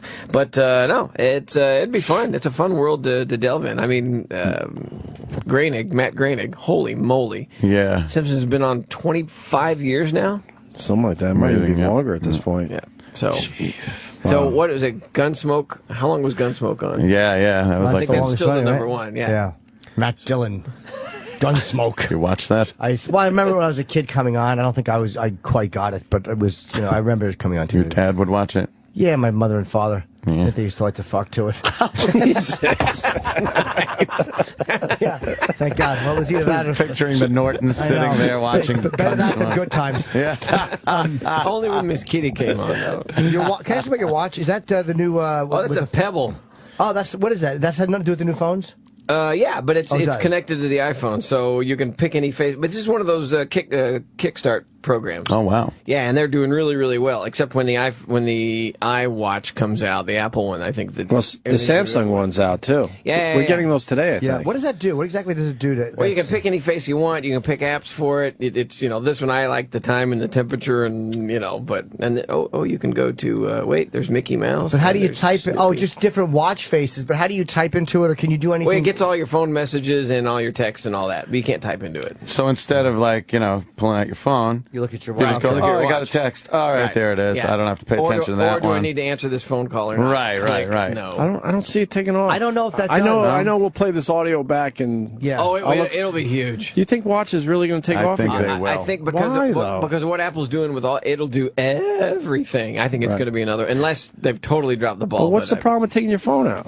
The fact that you have to take your phone out. I guess. Because the watch is such a piece of... Because people have nice watches. I never liked watches, though. No, but I'm saying, if you wear a $3,000 watch, or that's not going to replace a Rolex. Will that technology catch on? Because you're competing with things that are such a fashion piece. I'm talking a lot. People but we have a whole really wear generation, watches like my kids don't wear watches. I was just going to say that. People don't wear watches anymore because you got your phone. That's a good point. It's right there. What time is it? Boom. So they're trying to bring back the watch, basically. But what Apple's always done, at least when Steve Jobs was around, is they created a niche that you didn't realize you needed. Right. So, if somebody, I don't know, I think it's going to be big. I think it's pretty cool. My TV earrings are going to flop.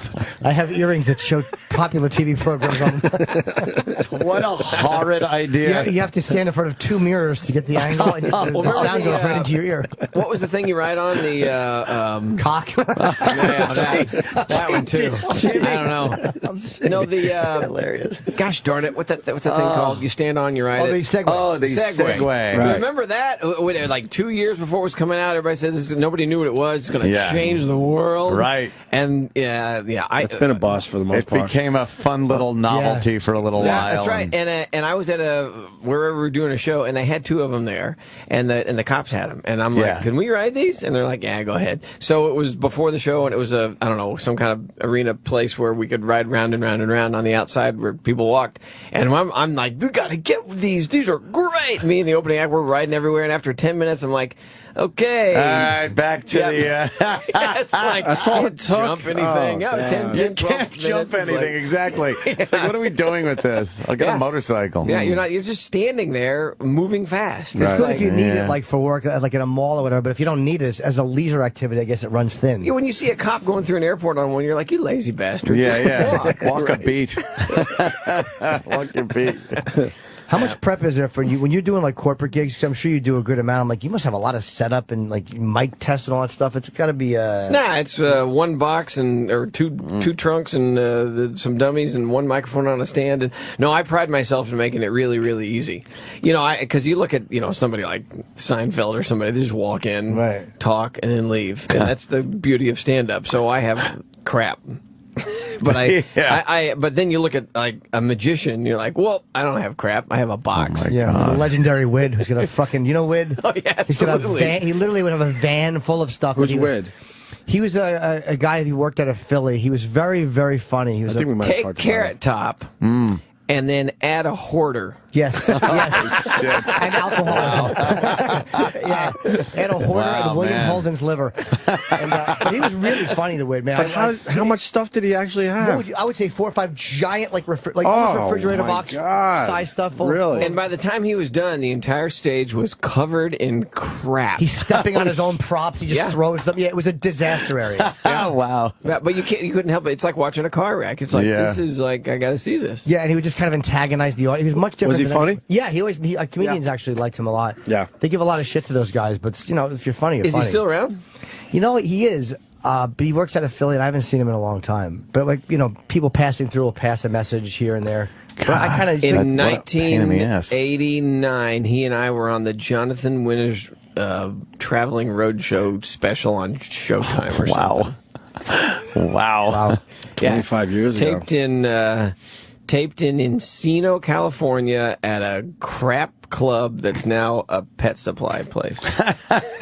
I used to love those shows in the 80s, all the different comedy shows that were on television. There were so many of them. Yeah, it was when you could set up a microphone and a stage and you had a comedy club. Yeah. And then the comedy shows became the same thing. Yeah. And Judy, you booked a bunch of those, right? Yes, I did. Yeah, Judy, my manager, booked a lot of the talent. So if you didn't get on one of those, it's her fault. Well, I don't think I ever tried. For the first one I ever tried for Hank Gallo, a guy named Hank Gallo got me. It was might have been the Louis Anderson show, I think. Or no, Friday Night Videos was my first one. Oh, was I atrocious? Was that bad? Oh, I was such a. Was that the one you were like, "Hey, everybody"? Yeah, how you doing? Oh, yeah, it was in Cohen's studio. Voice. Yeah, it was fucking like me character. Oh. Well, you didn't get hit on by Louis Anderson. No, I didn't. Damn. Did you really? Was he a good flirt at least? Oh man, I was like, I got it. It was at that time. I was like, I got to get married. I got to do something because I understand. I got the dolls, and I get it. But it was, awful. Yeah. How did he hit on you? That must have been uncomfortable. Just an uncomfortable thing. Did he rub your leg? Like, no, it's comedy advice. It was no, it didn't get that far, but it was. It was. There were a couple of hints. I'm like, hey, I gotta go. Oh, what was your first TV show? First TV show? Oh Lord, that was Campus Comedy in 1983 or 84 with Joe Piscopo as the host on HBO. Wow. How did it go? I was still in college, and I was completely clean. I wouldn't say damn. And I was the only person on the show that was clean. And it was great. I mean, for that time, I was, how old was I? I don't know, it was 1983. Did Joe try to kiss you? 21. No. He was okay. Joe Piscopo. We like Joe. Yeah. Who else was on that show? Anybody we would know? No, nobody that lasted. Huh? Oh, wait, one guy. I can't remember his name. Yep, one guy that went on to write, but he was the only guy I know. Everybody else, they were all college acts. Yeah.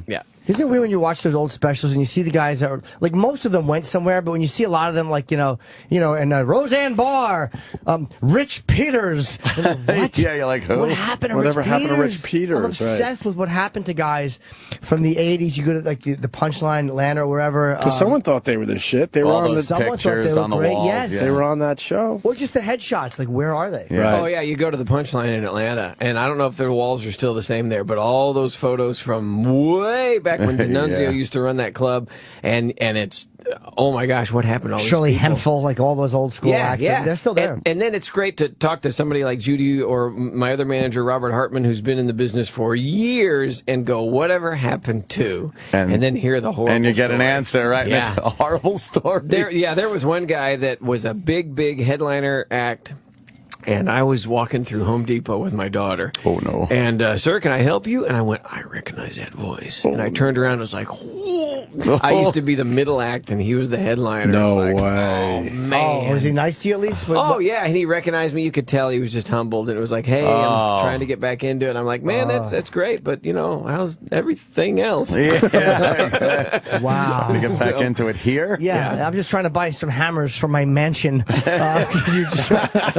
Could you show me where they are? Because my rolls crushed my hammer handle. No, That's so wrong. Do you know what happened, though? If he's a headliner, how does it go wrong? It seems if you get to that point, you're all right. You can coast for many years. Yeah, I don't know. I don't know what. Yeah. You know, a lot of these guys you hear about, it goes to their heads, and they start becoming demanding, and then nobody wants to work with them anymore, and the clubs go, it's not worth it. The '80s headliners, it seems like a lot of them who weren't good when 1990 around there came, and that big boom of the '80s was over and it bottlenecked. It seems like that squeezed a lot because I came in 1990, so I heard about the glory days.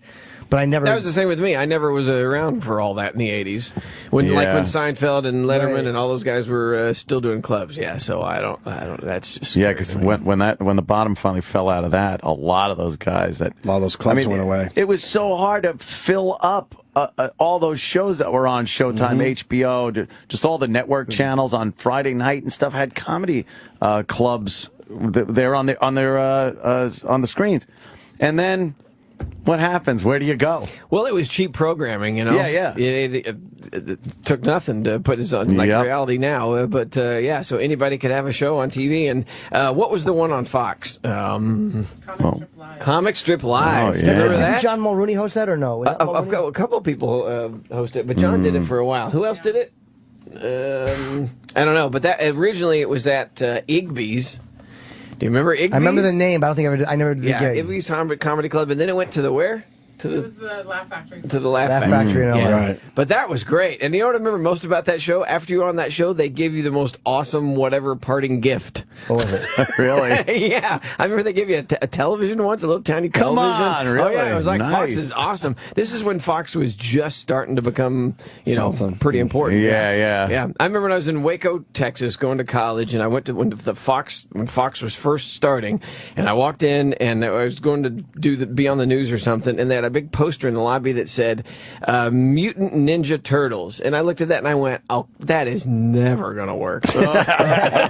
Oh, whoops. Do you know, I swear to you, I thought the same thing. I remember I was on 10th Avenue driving north, and I looked at a movie poster, Titanic the movie, and fucking dummy, I said, "What? That's gonna bomb." Yeah. I thought that was gonna be an absolute bomb. And I realized I've never been I got wrong. an older one. I was in the mall in Waco, Texas, whatever mall it was, and this place called Blockbuster opened. And they were renting VHSs for $1. And I'm like, they are never going to make any money at that. Failing. Well, there's people that made worse decisions in Waco. Don't feel bad. Oh, yeah. The Branch Davidians, I swear. David Koresh, I swear I did a show at the compound once.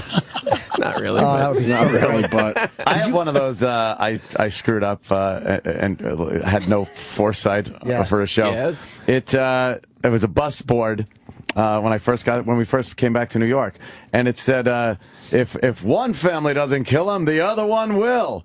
And it was and I just went, ugh, that show is gonna flop, and it was The Sopranos. Oh, well. Whoops. Oopsie. That was kind of a big one. Yeah. My business manager many years ago, he goes, so Apple is coming out with this thing called the iPod. He goes, I got 10 grand. Should I invest? And I went, John, if I had an extra 10 grand, I would do that in a heartbeat. And I said, I can't do that now. And I think that stock has split 2 or 3 times now. And he doesn't even talk to me about how much it went to. what do you think? That was my only good financial advice to anybody else. What do you think that $10,000 is worth now? Oh, please. How much did they cost back then? I mean, before the iPod. I don't know what their $60 a stock share, was in $70 a share? 19. I don't know what that was. Somebody could look Safe it to up. say hundreds of I thousands. have Apple stock. Lieutenant Dan bought me some. Thank God. Invested me in Apple. Were you a ventriloquist when you started, or did you get it, or you always did that? No, I started when I was 8 years old and got the dummies and started doing shows. And so by the time I reached college age, I was doing shows all over the place. And then during the summers or during the weekends when people would go to college football games, I'd fly out to L.A. and do shows or try and do clubs. And so by the time I moved to L.A. in '88, I already knew how to entertain. It wasn't until I started doing clubs in LA that I realized I can't be a variety act. I can't be clever. I have to tell jokes and be funny. So then I just basically turned my act into what I thought I consider it now a stand-up act that happens to use ventriloquism as a comedy. Whatever happened to I only worked with him one time, and I remember he won. Taylor Mason? Yes. Didn't he win some big show or something? Yeah, he won America's Funniest People or America's Got Talent? the other one. No. Ed McMahon. Oh, he's Star Search. Star Search. Right. He does that. He does a lot of 3.5 stars. Church what? Church event. Oh, he's a religious guy. Oh yeah, yeah. Oh, He's okay. So he's still working. He's he's a funny guy, and he's an entertainer. He does a lot of music and all that stuff. That's what made me think of him. Is you were saying like I remember he had like a bunch of puppets on a few puppets at once on a stick, like a couple of. Oh yeah, I've seen I forget how he did it, but it was pretty. It's not my style because he was very clean. Oh, really? But beyond clean. But I mean, like you said, churchy, religious. Yeah. And I'm not really good with that. Was your first dummy one of those Knucklehead Smith or something? Yeah, and the company was called Juro Novelty Company, and they had ventriloquist dummies starting back in the late 50s, early 60s, where they started making Jerry Mahoney's, and then dolls, Danny O'Day, and then Charlie McCarthy and Mortimer Snerd. They were just Why these were they vinyl. all Irish? Yeah, that's a good so point. weird. I think it started with Charlie McCarthy, and then the other guys kind of named it after. But the vinyl head, the doll body, the string in the back of the neck. So that company was bought out by a company named Goldberger. Goldberger Dolls still makes ventriloquist dummies, and they sell them all over the world. And they're still and sales in the last few years have been booming. The world has gone full circle. My first dummy was a Juro Mortimer Snerd, and now we're actually that's the last thing I printed on my 3D printer. They want to make an Ahmed and sell the little inexpensive talking Ahmed. So I've been printing out the correct size Ahmed head that I'm about to send to them, that they're going to turn into the talking Ahmed. Little boys everywhere will be able to Well, he start says, their because I ventriloquism thought, career. what parents are going to buy this? And the guy goes, no, this is the request we get all the time for Ahmed. I'm like, really? He goes, yeah. He goes, and Slappy from, what's that kid's, the kids' scary books. Come on. Not coming to me. What is it? Huh? Goosebumps. Goosebumps. Yeah, there's a ventriloquist dummy on there. I think it's Slappy. It's Slappy? But a really scary ventriloquist dummy. He goes, that's our #1 selling dummy, the scary ventriloquist dummy. I'm like, all right, well, we'll get Ahmed, the dead terrorist. Parents will love it. What a great Christmas present.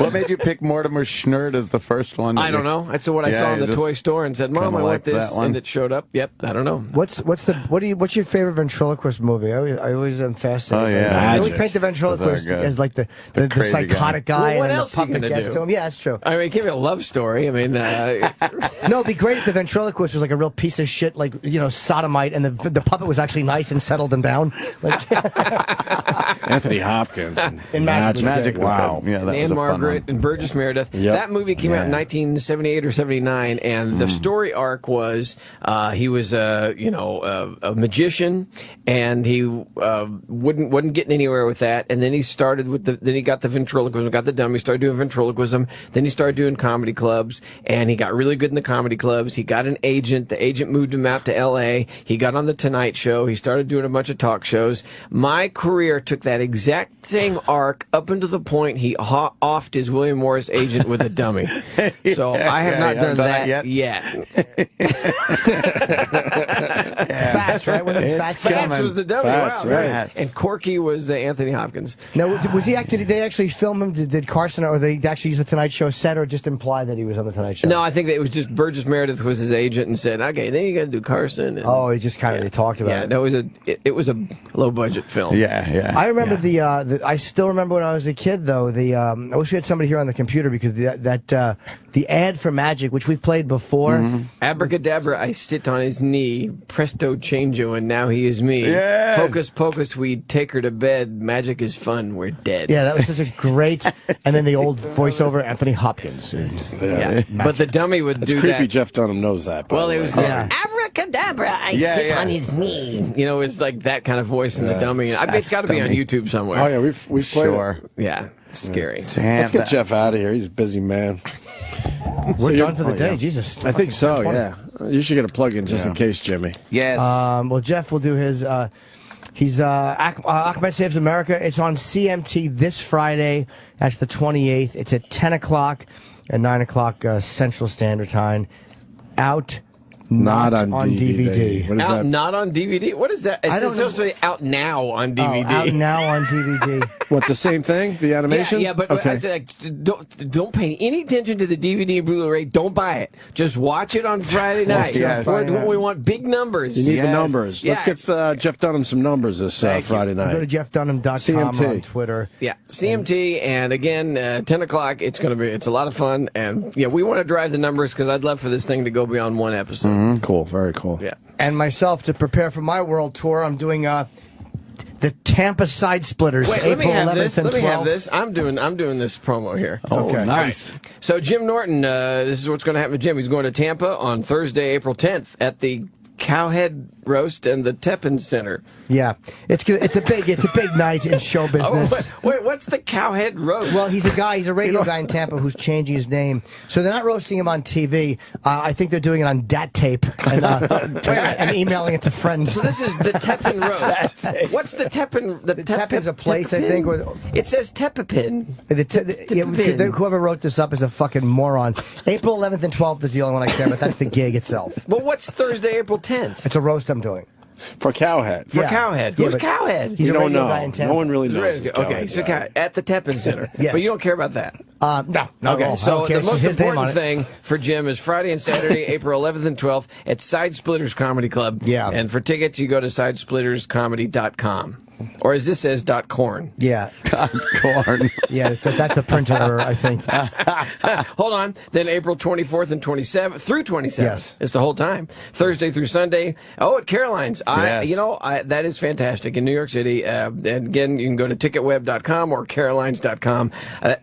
Congratulations on Caroline's. That's one place I never did well. Wow. Performance-wise or draw? I'm sure you drew there. You mean? I only played there once and did not do well. Do you mean your shows? Yeah, I think it was because I think it was way before anything. I never did well in the city until things got better for me because it was like in that song New York, New York. If I can make it there, I'll make it anywhere. Yeah. That drove me crazy for 15 years because I always sucked in the city.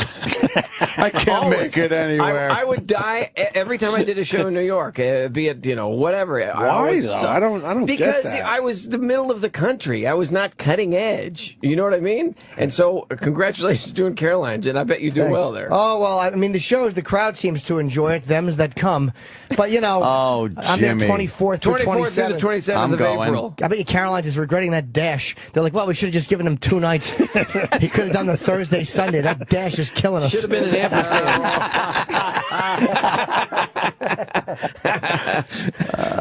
brutal. All right, I'm gonna go. Thank you, Jeff. It's Thanks, guys. good seeing you again, buddy. Thanks for chatting with me. The animated film Ahmed Saves America premieres right? on CMT Friday night at 10. Perfect. Film or series? Well, it's one shot special now. Okay. So we hope that it'll go beyond. Yes. That's why we want the numbers. Gotta get the numbers. You make more, yeah. Yeah. I think we're done. What the hell? See you guys tomorrow. Thanks, guys. The Opie and Anthony Show is drawn to a close. Stay tuned to reflect, relive, and get the story behind the story of the finest moments of today's show. Sam Roberts' Opie and Anthony post show begins in moments.